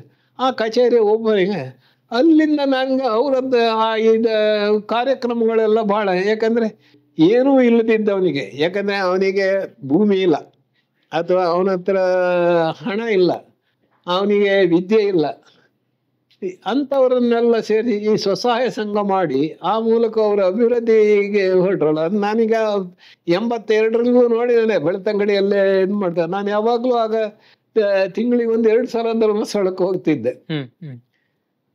ಇದನ್ನೆಲ್ಲ ನೋಡಿ ಆ ಕೆಲಸ ಒಳ್ಳೆಯದು. ದೀನರನ್ನ, ದಲಿತರಿಗೆ ಏನಾದರೂ ಮಾರ್ಗ ತೋರಿಸಿದ್ರೆ ಅದಕ್ಕಿಂತ ಶ್ರೇಷ್ಠ ಸೇವೆ ಇನ್ನಿಲ್ಲ ಅಂತ. ಮತ್ತೆ ನೆಮ್ಮದಿ ಇದೆ. ಅಲ್ಲಿ ಅವ ಅಲ್ಲಿಂದ ತಿಂದ, ಇಲ್ಲಿಂದ ತಿಂದ, ಅದನ್ನು ಅವ ಮಾಡೋದು ಲಾಭಕ್ಕಾಗಿ ಅಂತೇಳಿ ಇಲ್ಲ, ಅವೇನಿಲ್ಲ, ಯಾರಿಂದ ಏನು ತಗೊಳ್ಳೋದಿಲ್ಲ, ನಮ್ಮ ಸ್ವಂತ ಖರ್ಚಿನಲ್ಲೇ ಅವರೊಟ್ಟಿಗೆ ತಿರುಗಿ ಅವರಿಗೆ ಬೇಕಾದಂಥ ಸಹಾಯ ಮಾಡಿ ಮಾಡೋದು. ಅದು ಈಗ ಧರ್ಮಸ್ಥಳ ಕಡೆಯವರನ್ನು ಮೆಚ್ಚಬೇಕಾದದ್ದು ಅದಕ್ಕೆ. ಅವನಿಗೆ ಆಸ್ತಿ ಮನೆಯಲ್ಲಿದ್ದವನಿಗೂ ಆ ಸಂಘದ ಮೂಲಕ, ಆ ಸಂಘಕ್ಕೆ ಬ್ಯಾಂಕ್ ಗ್ಯಾರಂಟಿ ಇವರು, ಆ ಮೂಲಕ ಅವರನ್ನು ಅಪ್ಲಿಫ್ಟ್ ಮಾಡಿ ಇವತ್ತು ಈ ರಾಜ್ಯದ ಎಲ್ಲ 31 ಜಿಲ್ಲೆಗಳಲ್ಲಿ ಅವರ ಸ್ವಸಹಾಯ ಸಂಘಗಳನ್ನು ರಚನೆ ಮಾಡಿ ಮುಂಚೂಣಿ, ಮತ್ತು ಅದರೊಟ್ಟಿಗೆ ಆಯಾ ಊರಿಗೆ ಅಗತ್ಯ ಇರುವಂಥ ಸಾರ್ವಜನಿಕ ಕೆಲಸಗಳನ್ನು ಮಾಡಿಕೊಡ್ತಾರೆ ಸ್ವಲ್ಪ ಮಟ್ಟಿಗೆ. ಪ್ರತಿ ಇದರಲ್ಲಿ ಅವರ ಯೋಜನೆ, ಅವರ ತಾಲೂಕು ಅಂತ ಹೇಳಿದೆ. ಈಗ ಬೈಂದೂರು ತಾಲೂಕು ನಂತರ ಅದನ್ನು, ಆದರೆ ಅವರು ಮೊದಲೇ 2 ತಾಲೂಕು ಮಾಡಿದ್ದಾರೆ. ಬೈಂದೂರು ತಾಲೂಕು ಬೇರೆ, ಕುಂದಾಪುರ ತಾಲೂಕು ಬೇರೆ ಅಂತೇಳಿ. ಯಾಕಂದರೆ ಕೆಲಸ ನಿರ್ವಹಿಸೋದಕ್ಕೆ ಕುಂದಾಪುರ ಆಫೀಸ್ನಿಂದಲೇ ಸಾಧ್ಯ ಆಗೋದಿಲ್ಲ. ಈಗ ಒಟ್ಟು ಕುಂದಾಪುರ, ಬೈಂದೂರು ಒಟ್ಟಿಗೆ ಸುಮಾರು 7,800 ಸಂಘಗಳಿವೆ. ಈ ಪ್ರತಿ ಸಂಘಗಳು ಅವರದ್ದೇ ಆಗಿರ್ತಕ್ಕಂಥ ಬಹಳಷ್ಟು ಜನ ಬಹಳ ಆ ಉಳಿತಾಯ ಪ್ರವೃತ್ತಿ ಇದೆಯಲ್ಲ, ಕೇವಲ 10 ರೂಪಾಯಿ ಉಳಿಸೋದು ಅಂತೇಳಿ ವಾರಕ್ಕೆ. ಆ 10 ರೂಪಾಯಿ ಇವತ್ತು ಅವರ 10 ರೂಪಾಯಿ ಕೂಡಿಟ್ಟದ್ದೇ ಸುಮಾರು 850 ಕೋಟಿ ರೂಪಾಯಿ ಆಗಿದೆ ಕಳೆದ 20 ವರ್ಷಗಳಿಂದ. 2002ರಲ್ಲಿ ಪ್ರಾರಂಭವಾಗಿದೆ, 2022 850 ಕೋಟಿ. ಅದರ ಮೇಲೆ ಬಂದಿರತಕ್ಕಂಥ ಇಂಟ್ರೆಸ್ಟ್ ಇದೆಲ್ಲ, ಅದನ್ನ ಬೋನಸ್ ಅಂತ ಅವರಿಗೆ ಕೊಟ್ಬಿಡ್ತಾರೆ. ಯಾರ್ಯಾರದ ಎಷ್ಟೆಷ್ಟು ಶಾರ ಹಣ ಇದೆ ಆ ಸಂಘಕ್ಕೆ ಅದ್ರ ಪ್ರಕಾರ ರಾಮಾಶಯದಲ್ಲಿ ಕೊಟ್ಟು ಬಿಡ್ತಾರೆ. ಮತ್ತೆ ಅಲ್ಲಿ ನಿಂದನೆ ಮಾಡೋದು ಮತ್ತೊಂದು ಇದೆಲ್ಲ ಇಲ್ಲ ಈ ಧಾರ್ಮಿಕ ಕ್ಷೇತ್ರದಲ್ಲಿ. ಭಗವಂತನೇ ಎಲ್ಲವನ್ನ ನೋಡ್ಕೊಳ್ತಾನೆ ಅನ್ನುವಂತ ಒಂದೇ ಒಂದು ಏಕೈಕ ಉದ್ದೇಶ. ನಾನ್ ಕೆಲಸ ಮಾಡೋವನಾಗ್ಲಿ ಅಥವಾ ಆರ್ಟ್ನಾಗಿ ಮುಂದೆ ಅವ್ರ ನಮ್ಗೆಲ್ರಿಗೂ ಇರುದು. ಆದ್ರಿಂದ ಅಲ್ಲಿ ಗೌರವದಿಂದ ಮತ್ತೆ ಮಾತನಾಡ್ತಾರೆ. ಈ ರಾಜಕೀಯದಲ್ಲಿ ನೀನು ಅದ್ ಮಾಡಿದ್ದಿ ಇದ್ ಮಾಡಿದ್ದಿ, ನೀನ್ ಇಲ್ಲಿ ಬಂದು ಮತ್ತೇನು ಮಾಡೋದಕ್ಕೆ ಹೊರಟಿದ್ದಿ, ಹಾಗೆ ಹೀಗೆ ಅಂತ ಹೇಳ್ತಾನೆ. ಆದ್ರಿಂದ ಧಾರ್ಮಿಕ ಕ್ಷೇತ್ರ ನಿರಾಳವಾಗಿರುವಂತ ಕ್ಷೇತ್ರ. ಪ್ರಾಮಾಣಿಕನಾದವನಿಗೆ ನನ್ಗೆ ಮತ್ತೊಂದು ಇದಿದೆ ನನ್ನ ಜೀವನದಲ್ಲಿ ಪವಾಡ. ನಮ್ಮ ಊರಿನಲ್ಲಿ ಒಬ್ಬರು ಜ್ಯೋತಿಷ್ಯರಿದ್ರು, ಬಹಳ ಹೆಸರುವಾಸಿ. ಎಲ್ಲ ಅವರು ನಾನು 1969-70ರಲ್ಲಿ ತಾಲೂಕಿನ ಶರಾಬ್ ಅಂಗಡಿಗಳನ್ನು ನಮ್ಮ ಪಾರ್ಟ್ನರ್ಗಳ ಒಂದು ಒತ್ತಡ ಪಾರ್ಟ್ನರ್ಶಿಪ್ನಲ್ಲಿ ಮಾಡಿದೆವು. ಆಗ ನಮ್ಗೆ ಅದರದ್ದು ಬಂಡವಾಳ ಹಾಕ್ಕೊಳ್ಳಿಕ್ಕೆ ಆಗಲಿಲ್ಲ. ಆ ಬ್ಯಾಂಕಿನಲ್ಲಿ ವಿಜಯ ಬ್ಯಾಂಕಿನಲ್ಲಿ ಸಾಲ ತೆಗೆದಿದ್ದೇವೆ. ಆದರೂ ಆಗ ಇದ್ರದ್ದು ಈ ಕಳ್ಳಪಟ್ಟಿದು ತುಂಬ ಪ್ರಭಾವ ಇತ್ತು. ಆದ್ರಿಂದ ನಮ್ಗೆ ವ್ಯವಹಾರ ನಡೆಸೋಕು ನನ್ನ ಪಾರ್ಟ್ನರ್ಸ್ ಎಲ್ಲ ನನಗೆ ಕೈ ಕೊಟ್ಬಿಟ್ರು. ಅವರು ಆ ಸಾಲ ಎಲ್ಲ ನಾನೇ ಕಟ್ಟಬೇಕಾಯ್ತು. ಅದು ಸರ್ಕಾರದ ಕೊಡ್ಲೇಬೇಕಲ್ಲ ಅದು ನಮ್ಮ ಇದನ್ನು.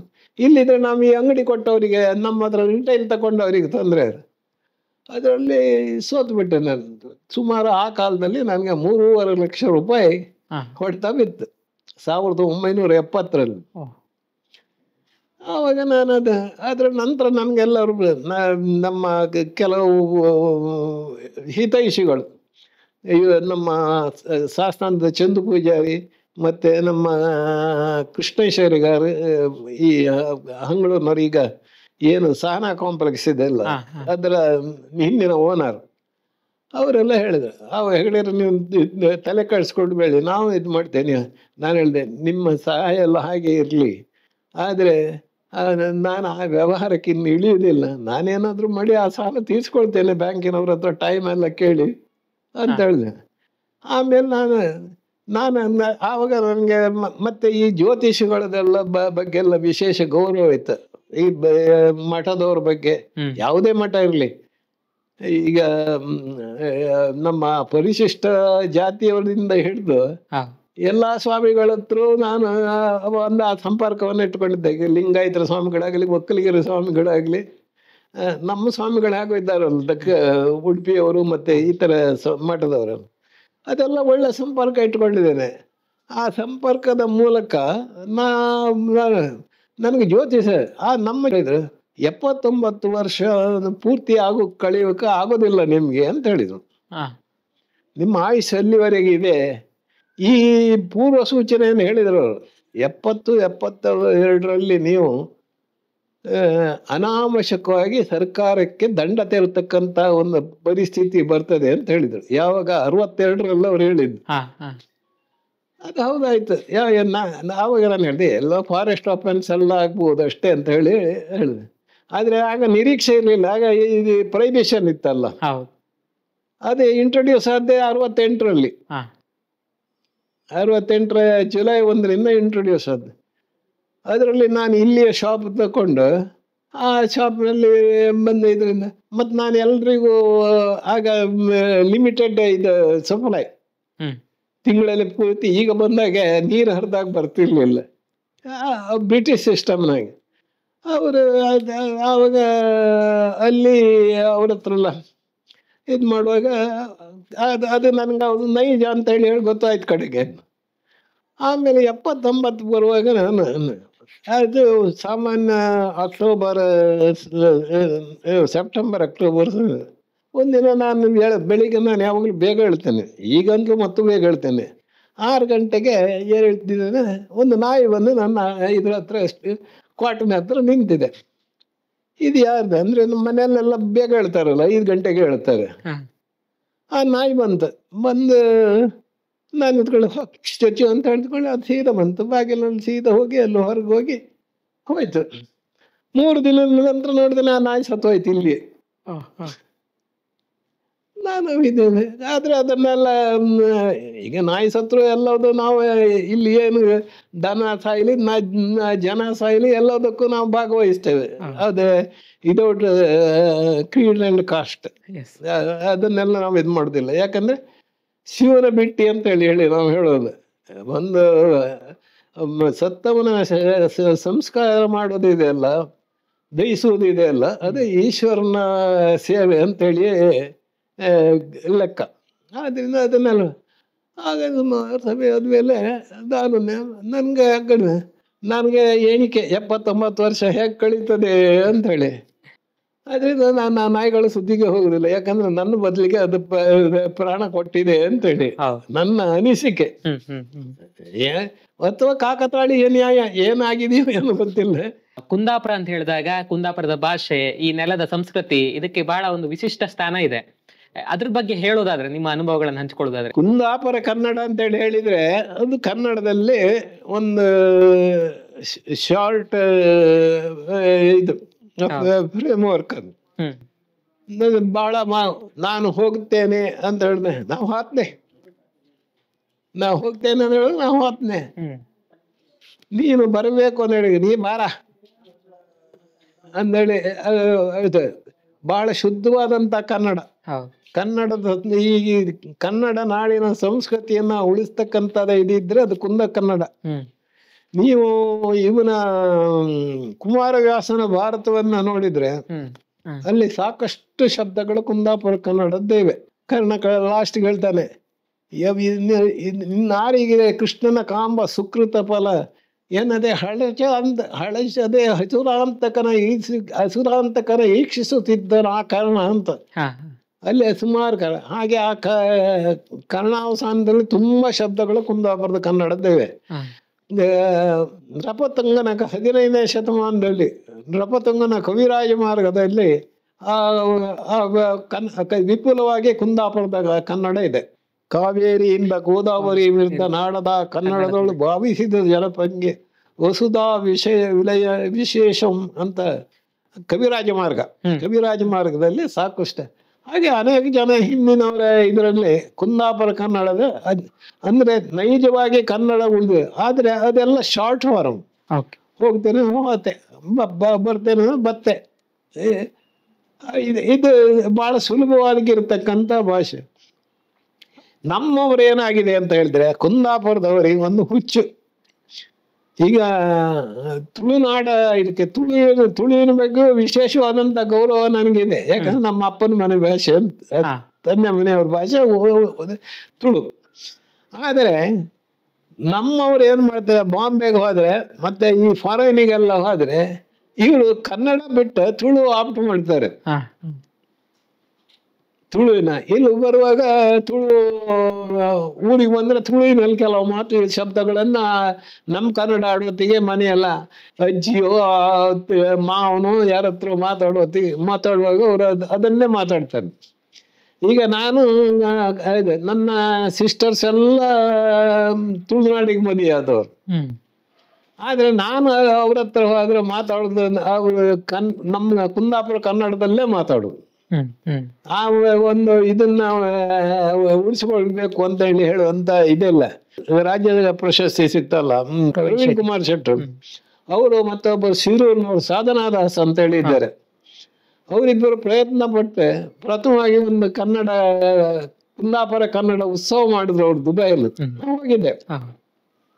ಅವ್ರು ಎಷ್ಟು ಪ್ರಯತ್ನ ಮಾಡಿದ್ದಾರೆ ಅಂದ್ರೆ, ನಾನು ಅವರಿಗೆಲ್ಲ ಹೇಳ, ನಮ್ಮ ಹೊರಗೋದವರಿಗೆ ನಮ್ಮ ನೆಂಟರು ಇಷ್ಟೋ ಸ್ನೇಹಿತರು ಕ್ಲಾಸ್ಮೇಟ್ಸು ಎಲ್ಲ ಇದ್ದಾರೆ, ನೀವು ಹೊರಗೆ ಹೋಗಿ ನೀವು ಅಮೇರಿಕಕ್ಕೆಲ್ಲ ಮಂಗಳೂರಕ್ಕೆ ಹೋಗ್ಕೋರಿ, ನಮ್ಮ ಭಾಷೆ ಮಾತ್ರ ಬಿಡಬೇಡಿಯಾ ಅಂತ ನಾವು ಅಡ್ವೈಸ್ ಮಾಡ್ತೇವೆ. ಯಾಕಂದ್ರೆ ಮಾತೃಭಾಷೆ ಬಹಳ ಮುಖ್ಯ.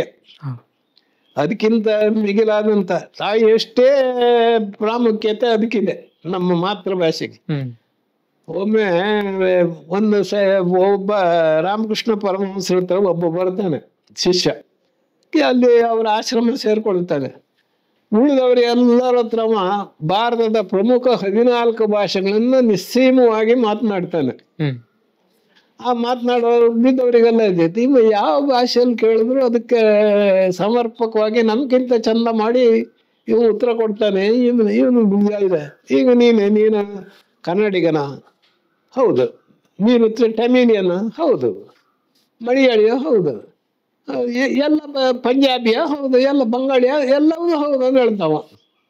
ಅವನು ಜಾತಿ ಆಗ ಅವನು ನೈಜವಾದ ಭಾಷೆ ಯಾವುದು ಅಂತ ಹುಡುಕೋಕೆ ಇವರು ಶಿಷ್ಯರೆಲ್ಲ ಹೋಗಿ ಗುರುಗಳ ಹತ್ರ ಕೇಳ್ತಾರೆ. ಗುರುಗಳು ಹೇಳ್ತಾರೆ, ಸರಿ ಅವ ಎಲ್ಲ ಭಾಷೆಯಲ್ಲ ಪ್ರವೀಣ, ಅದನ್ನ ನೀವು ಒಂದು ಕೆಲಸ ಮಾಡಿ, ಅವನ ಮಾತೃ ಭಾಷೆ ಯಾವುದು ಅಂತ ಹೇಳೋದಕ್ಕೆ ಅವ ಗಾಢ ನಿದ್ರೆಯಲ್ಲಿರುವಾಗ ಒಂದು ಸೆರೆ ನೀರನ್ನು ಅವನ ಮುಖಕ್ಕೆ ಎರಚಿ ಬಿಡಿ ಅಂದರು. ಇವ್ರು ಹಾಗೆ ಮಾಡ್ತಾರೆ. ಅವ ಒಳ್ಳೆ 1 ಗಂಟೆ ರಾತ್ರಿ ಒಳ್ಳೆ ನಿದ್ರೆ ಮಾಡುವಾಗ ಆವಾಗ ಮಾ ಅಂತ ಹೋಗ್ಬಿಟ್ಟ. ಆಗ ಇವ್ರು ಹೇಳಿದ್ರು, ಓ ಇವ ಉತ್ತರ ಪ್ರದೇಶದವ, ಹಿಂದಿ ಮಾತನಾಡುವವ ಅಂತ. ಹಾಗೆ ಮಾತೃಭಾಷೆ ಅಂತ ಹೇಳಿದ್ರೆ ನಮ್ಗೇನಾದ್ರೂ ಸಂಕಷ್ಟ ಬಂದ್ರೆ ನೆನಪು ಬರೋದು ಮಾತೃಭಾಷೆ. ನಮ್ಗೇನಾದ್ರು ಸಂಕಷ್ಟ ಬಂದ್ರೆ ನಾವು ನೆನೆಯೋದು ನಮ್ಮ ತಾಯಿನ. ಅಮ್ಮ ನಾವೇನಾದ್ರು ಬಿದ್ದು ಪೆಟ್ಟಾಯ್ತೋ ಮತ್ತೊಂದು ಅಥವಾ ಸಡನ್ ಯಾವ್ದಾದ್ರು ಒಂದು ಕುಸಿತ ಉಂಟಾದ್ರೆ ದೇಹದಲ್ಲಿ ನಾವು ಕರೋಸರು ಈಗ ಅಮ್ಮ ಅಂತ. ಹೆಂಡತಿನೂ ಕರೋದಿಲ್ಲ, ಮಗನ್ನೂ ಕರೋದಿಲ್ಲ, ಅಪ್ಪ ಇನ್ನೂ ಕರೋದಿಲ್ಲ. ನಾವು ಕರೆಯೋದು ತಾಯಿನ. ಅದ ತಾಯಿಗೂ ಮತ್ತೆ ನಮಗೂ ಇರ್ತಕ್ಕಂಥ ಒಂದು ಸಂಬಂಧ. ಹಾಗೆ ಆ ಮಾತೃಭಾಷೆ ಅಂತ ಹೇಳೋದು ಅದೇ ನಮ್ಮ ತಾಯಿ ಕೊಟ್ಟದ ನುಡಿಯೋದು ನಮ್ಗೆ ಚಿಕ್ಕಂದಿನಲ್ಲಿ ಹೇಳಿಕೊಡುದು ಅವಳೇ ಅಲ್ಲ. ಶಾಲೆ ಹೋಗುವವರಿಗೆ ನಮ್ಮ ಎಲ್ಲ ವ್ಯವಸ್ಥೆಗಳನ್ನು ನೋಡೋದು ನಮ್ಮ ತಾಯಿ. ಆದ್ರಿಂದ ಆ ತಾಯಿಯ ಕೊಡುಗೆಯನ್ನು ನಾವು ಮರೆಯಲಬಾರ್ದು. ಆದ್ರಿಂದ ನೀವು ನಮ್ಮ ಕನ್ನಡ, ನೀವು ಯಾವ ಭಾಷೆ ಪ್ರದೇಶದಲ್ಲಿ ಹುಟ್ಟಿರಿಯೋ ಆ ಭಾಷೆಯನ್ನು ಮರೆಯಬಾರ್ದು ಅಂತ ಹೇಳುದು. ಸರ್, ಈಗ ಕುಂದಾಪುರ ಒಂದು ಉಪವಿಭಾಗ ಪ್ರದೇಶ, ಇದು ಜಿಲ್ಲೆ ಆಗ್ಬೇಕನ್ನುವಂತ ಮಾತುಗಳು ಕೇಳಿ ಬರ್ತಾ ಇದೆ. ಯಾಕೆಂದ್ರೆ ನಾವು ಕುಂದಾಪುರ ಹಲವು ವರ್ಷಗಳಿಂದ ಕುಂದಾಪುರ ಕನ್ನಡಕ್ಕೊಂದು ಅಕಾಡೆಮಿ ಆಗ್ಬೇಕು ಅಂತ ಪ್ರಯತ್ನ ಮಾಡ್ತಾ ಇದ್ದೆ. ಆ ಪ್ರಯತ್ನ ಇನ್ನೂ ಕಾರ್ಯರೂಪಕ್ಕೆ ಅಥವಾ ಫಲಿಸಲಿಲ್ಲ ನಮ್ಗೆ. ಅದಲ್ಲದೆ ಜಿಲ್ಲೆ ಆದ್ರೆ ಏನಂದ್ರೆ ಅಲ್ಲಿ ವಿಶೇಷವಾದಂತಹ ಸವಲತ್ತುಗಳನ್ನ ಜಿಲ್ಲೆಗಳಿಗೆ ಕೊಡ್ತಾರೆ.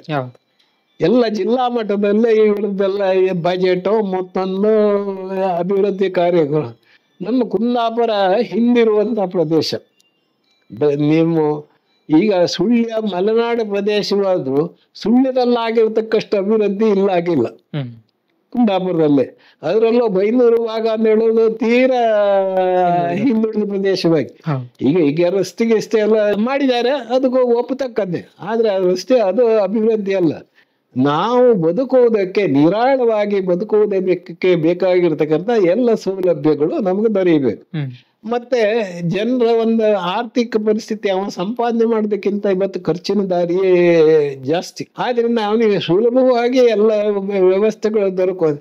ಜಿಲ್ಲೆ ಆದ್ರೆ ಸ್ಥಳೀಯವಾಗಿ ನಮ್ಗೆ ಜಿಲ್ಲೆಯ ಕಚೇರಿಯಲ್ಲಿ ಏನಿರೋದಿಲ್ಲ. ಜಿಲ್ಲೆ ಉಡುಪಿ ಜಿಲ್ಲೆ ಆಗ್ಬೇಕಾದ ಅವಶ್ಯಕತೆ ನಮ್ಗೆ ಇರಲಿಲ್ಲ. ಅದು ಆಗಲಿಕ್ಕೆ BS ಆಚಾರ್ಯರಿಗೆ ಮತ್ತೆ ಜಯಪ್ರಕಾಶ್ ಹೆಗಡೆಯವರಿಗೆ ಬೇಕಾಗಿ ಅವರು ಆ ಜಿಲ್ಲೆಗೆ ನಮ್ಗೆ ನಿಜವಾಗಿ ಆಗಬೇಕಾಗಿದ್ದ ಆವಾಗಲೇ ಕುಂದಾಪುರ ಜಿಲ್ಲೆ. ಏನಂದ್ರೆ ಹಿಂದಿನ ಸರ್ಕಾರಗಳು ಕೊಟ್ಟ ಭರವಸೆ, ಕಮಿಷನ್ ಕೊಟ್ಟ ರಿಪೋರ್ಟಿನ ಪ್ರಕಾರ ಎಲ್ಲೆಲ್ಲಿ ಉಪವಿಭಾಗ ಇದೆ, ಕಚೇರಿಗಳಿದೆ, ಅವುಗಳನ್ನ ಉಡುಪಿ ಮತ್ತೆ ಇದು ಕುಂದಾಪುರ ಮತ್ತೆ ಈಗ ಆಚೆಗೆ ಶಿರ್ಸಿನೆಲ್ಲ ಪ್ರಪೋಸ್ ಮಾಡಿರೋನು.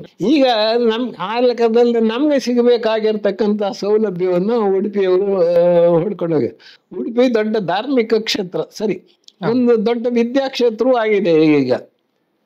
ಆದ್ರಿಂದ ನಮ್ಮ ಭಾಷೆ ಮಾತನಾಡುವವರು ಇರುವುದು ಈ ಸೀತಾ ನದಿ ಇದೆಯಲ್ಲ, ಈಗ ನಾವು ಮಾಪುಕಳ ಹೊಳೆ ದಾಟ್ತೇವಲ್ಲ, ಇದ್ರ ಉತ್ತರ ಭಾಗದಲ್ಲಿರುವವರು ನಿಜವಾಗಿ ಸುವರ್ಣ ನದಿಗಿಂತ ಈಚೆಗಿರುವವರೆಲ್ಲ ಕನ್ನಡ ಮಾತಾಡುವವರು.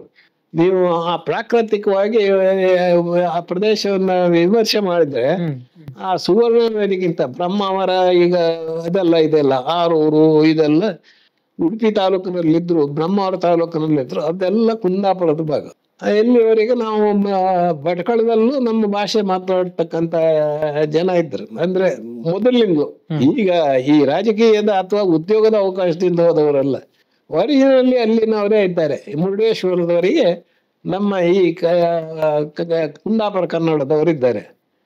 ಆದ್ರಿಂದ ನಮಗೊಂದು ಜಿಲ್ಲೆ ಆಗೋದ್ರಿಂದ ನಮ್ಮ ಜಿಲ್ಲೆಗೆ ಬೇಕಾದಂತ ಸೌಲಭ್ಯಗಳು, ಮೆಡಿಕಲ್ ಕಾಲೇಜು, ಇಂಜಿನಿಯರಿಂಗ್ ಕಾಲೇಜು, ಕೃಷಿ ಕಾಲೇಜು ಇವುಗಳೆಲ್ಲ ಸಿಗೋದಕ್ಕೆ ಮತ್ತೆ ನಮ್ಮ ಮಕ್ಕಳಿಗೆ ಸುಲಭದಲ್ಲಿ ಮುಂದಿನ ಪೀಳಿಗೆಗೆ, ನಮ್ಗೆ ನಮ್ಮ ಈಗಿನವರಿಗೆ ಅಂತ ಸಿಗೋದು, ಮುಂದಿನ ಪೀಳಿಗೆಗೆ ಎಲ್ಲ ಸೌಲಭ್ಯಗಳು ಸುಗಮವಾಗಿ ಸಿಕ್ಕುವಂಗ ಆಗಬೇಕು. ಆ ಮೂಲಕ ನಮ್ಮ ಜನರ ಅಭಿವೃದ್ಧಿ ಆಗಬೇಕು ಎನ್ನುವ ದೃಷ್ಟಿಯಿಂದ ನಾವು ಆ ಜಿಲ್ಲೆ ಬೇಕಂತ ಹೋರಾಟಕ್ಕೆ ಪ್ರಾರಂಭಿಸಿದ್ವಿ. ಆದ್ರೆ ಇದು ರಾಜಕೀಯ ನಾಯಕರ ಇಚ್ಛಾಶಕ್ತಿ ಇದಕ್ಕೆ ಪ್ರಮುಖವಾಗಬೇಕು. ಆದ್ರೆ ಯಾವುದೇ ರಾಜಕೀಯ ನಾಯಕರು ಇದ್ರ ಬಗ್ಗೆ ಮಾತಾಡ್ತಿಲ್ಲ. ಅದು ಸಾಧ್ಯ ಆಗತ್ತಂತ ಅನ್ಸುತ್ತಾ ನಿಮ್ಗೆ?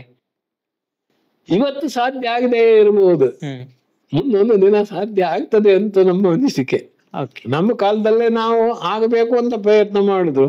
ಈಗ ಸ್ವಾತಂತ್ರ್ಯ ಹೋರಾಟವನ್ನು ಮಾಡಿದಂತ ಎಲ್ಲರಿಗೂ ಆ ಸ್ವಾತಂತ್ರ್ಯವನ್ನ ಕಾಣುವಂತ ಸೌಲಭ್ಯ ಸಿಗಲಿಲ್ಲ. ಆದ್ರೆ ನಮ್ಗೆ ಸಿಗದಿದ್ರು ನಮ್ಮ ಮುಂದಿನ ಪೀಳಿಗೆಯವರೇ ಸಿಗ್ತದೆ, ಅದು ಸಿಗಬೇಕು, ಅದು ನಮ್ಮ ನ್ಯಾಯವಾದ ಹಕ್ಕು ಅಂತ ನಮ್ಮ ಪ್ರತಿಪಾದನೆ. ರಾಜಕೀಯ ನಾಯಕರ ಇದ್ರ ಬಗ್ಗೆ ನಾವೆಲ್ಲರೂ ರಿಕ್ವೆಸ್ಟ್ ಮಾಡಿದ್ದೇವೆ, ಆದ್ರೆ ಯಾರು ಅದ್ರ ಬಗ್ಗೆ ಉತ್ಸುಕತೆಯನ್ನೇ ತೋರಿಸೋದಿಲ್ಲ. ಅದು ಮಾತಾಡ್ರೆ ಮತ್ತೆ ನಮ್ಗೆ ತೊಂದರೆ ಆಗ್ತಾ ಏನೋ ಅಂತ. ಅವರೆಲ್ಲ ಎಲ್ಲವರು ಒಂದು ಸ್ಥಾನ ಸಿಕ್ಕರ ಮೇಲೆ ಅದನ್ನ ಉಳಿಸ್ಕೊಳ್ಳೋದು ಹೇಗೆ ಅಂತ ಅದೇ ಪ್ರಯತ್ನ ಮಾಡ್ತಾರೆ ರಾಜಕೀಯದಾಗ. ನಮ್ದೇನಿಲ್ಲ, ನಮ್ಗೇನು ಸ್ಥಾನಮಾನ ಬೇಕಾಗಿಲ್ಲ. ನಾಳೆ ನೀವು ಅದ್ರದ್ದು ಮುಖ್ಯಸ್ಥರಾಗ್ಬೋದು, ಮತ್ತೊಬ್ಬರು ಮುಖ್ಯಸ್ಥರಾಗ್ಬೋದು. ನಮ್ಮ ಒಟ್ಟಾರೆ ಆ ಕಾರ್ಯ ಸಾಧನೆ ಆಗ್ಬೇಕು ಅನ್ನುವಂಥದ್ದು ನಮ್ಮ ಉದ್ದೇಶ.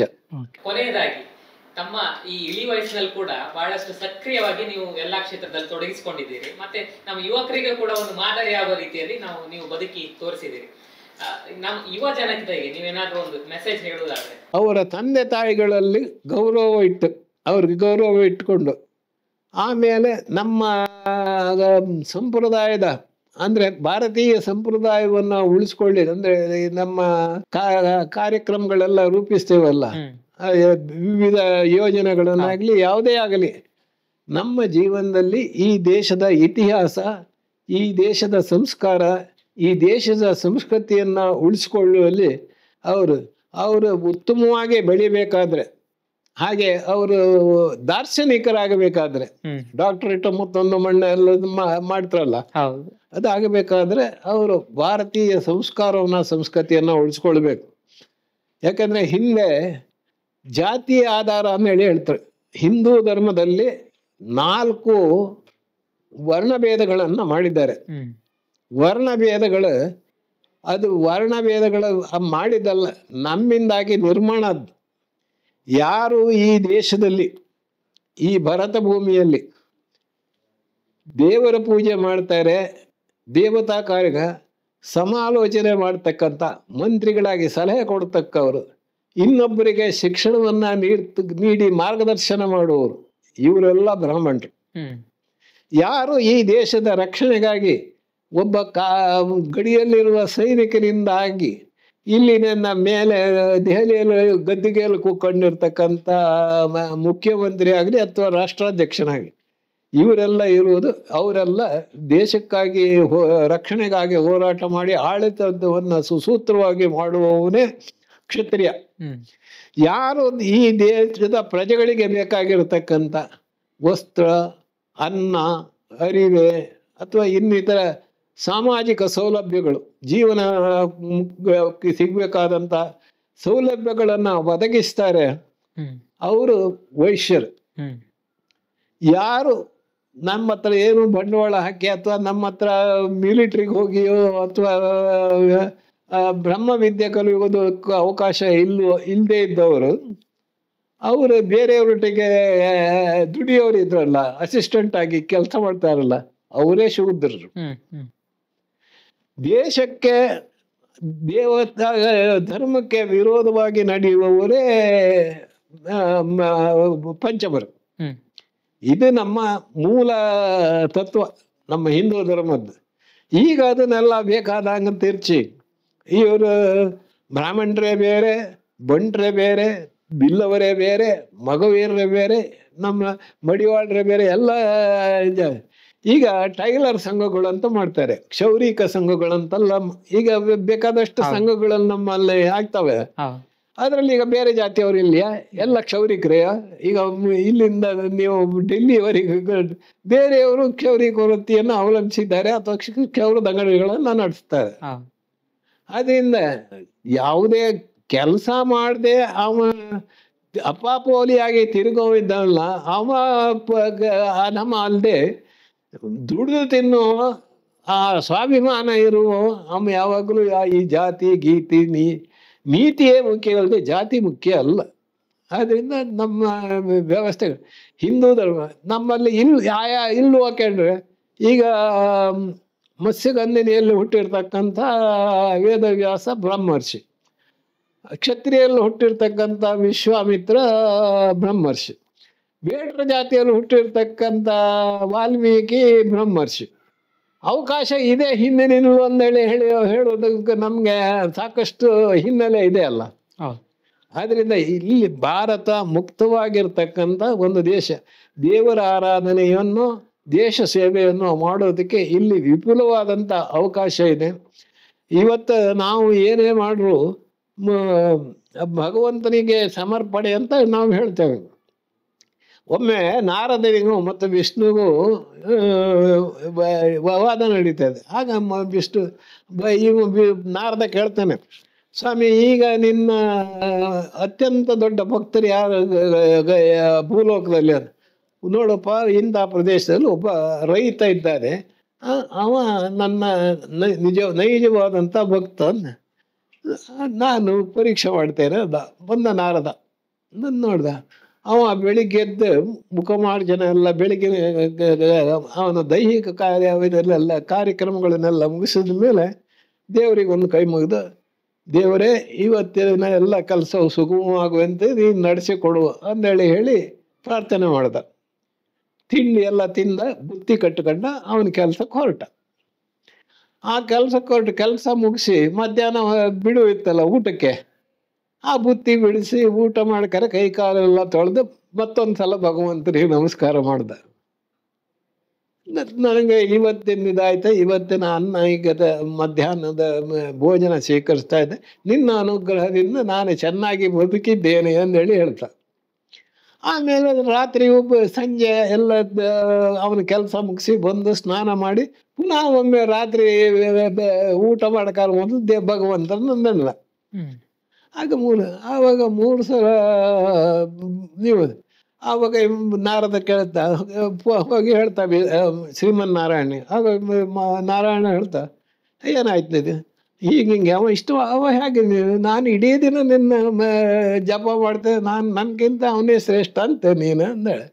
ಆವಾಗ ಹೇಳಿದೆ, ನಿಷ್ಠೆಯಿಂದ ನೆನಪಿನಿಂದ ಆ ಹೊತ್ತಿಗೆ ಸರಿಯಾಗಿ ಅವನ ಕರ್ತವ್ಯವನ್ನು ಮಾಡುವವನ್ನ ನೀನು ನೋಡಿದಲ್ಲ, ಅವನ ಕರ್ತವ್ಯ ಮುಖ್ಯ, ಅದರೊಟ್ಟಿಗೆ ನನ್ನ ನೆನವರಿಕೆಯನ್ನು ಇಟ್ಕೊಂಡಿನಲ್ಲ, ಆದ್ರಿಂದ ಅವನೇ ನನ್ನ ಶ್ರೇಷ್ಠವಾದಂಥ ಸದ್ಭಕ್ತ. ಅದರಿಂದ ಕರ್ತವ್ಯವನ್ನು ನಿರ್ವಹಿಸಿ ಯಾರು ಅದಕ್ಕೆ ಕಾರಣರಾಗಿದ್ದಾರೋ ಅವರನ್ನು ಸ್ಮರಿಸುವುದು ನಮ್ಮ ಧರ್ಮ, ಕರ್ತವ್ಯ ಅಂತ ಹೇಳುವುದು ಅದರ ಅರ್ಥ. ಅದರಿಂದ ನಮ್ಮ ಜನ ಎಲ್ಲಿವರೆಗೆ ನಾವು ಈ ಪವಿತ್ರವಾಗಿರ್ತಕ್ಕಂಥ ಭರತ ಭೂಮಿಯಲ್ಲಿ, ಈಗ ಹೋಮ ಹವನಗಳೆಲ್ಲ ಬೇರೆ ದೇಶದಲ್ಲೆಲ್ಲೂ ಆಗೋದಿಲ್ಲ, ನಮ್ಮಲ್ಲಿ ಮಾತ್ರ, ಭಾರತದಲ್ಲಿ ಮಾತ್ರ. ಅದು ಈಗ ಬೇರೆ ಕಡೆಯಲ್ಲಿ ಮಾಡ್ರೆ ನಮ್ಮವ್ರು ಹೋದವರು ಇಲ್ಲಿ ಅವ್ರನ್ನ ಕರ್ಸ್ಕೊಂಡು ಅಲ್ಲೆಲ್ಲೋ ಮಾಡುದು, ಅಥವಾ ಅಲ್ಲೆಲ್ಲ ದೇವಸ್ಥಾನಗಳನ್ನು ಕಟ್ಟೋದಕ್ಕೆ ಕಾರಣ ಆಗಿದ್ರೆ ಇನ್ನೆಲ್ಲ ಬೌದ್ಧರು ಮತ್ತೆ ಇವರು ಜೈನರೆಲ್ಲ ದೇಶ ಅಂದ್ರೆ ಈಗ ಬೌದ್ಧರು ವಿಶೇಷವಾಗಿ ಪೂರ್ವ ಏಷ್ಯಾದಲ್ಲಿ ವಿಶೇಷವಾಗಿ ಆವಾಗ ನಮ್ಮ ಸಂಸ್ಕೃತಿಯನ್ನ ಬಿತ್ತಿದ್ದಾರೆ. ಎಸ್ ಸರ್, ಕುಂದಾಪುರ.com ನ ಈ ಒಂದು ಸಂವಾದದಲ್ಲಿ ಇಷ್ಟೊತ್ತು ಬಹಳಷ್ಟು ವಿಚಾರಪೂರ್ಣ ಮಾಹಿತಿಗಳನ್ನ ಹಂಚಿಕೊಂಡಿದ್ರಿ. ತಮಗೆ ಕುಂದಾಪುರ.com ಕಡೆಯಿಂದ ಅನಂತ ಧನ್ಯವಾದಗಳು ಸರ್.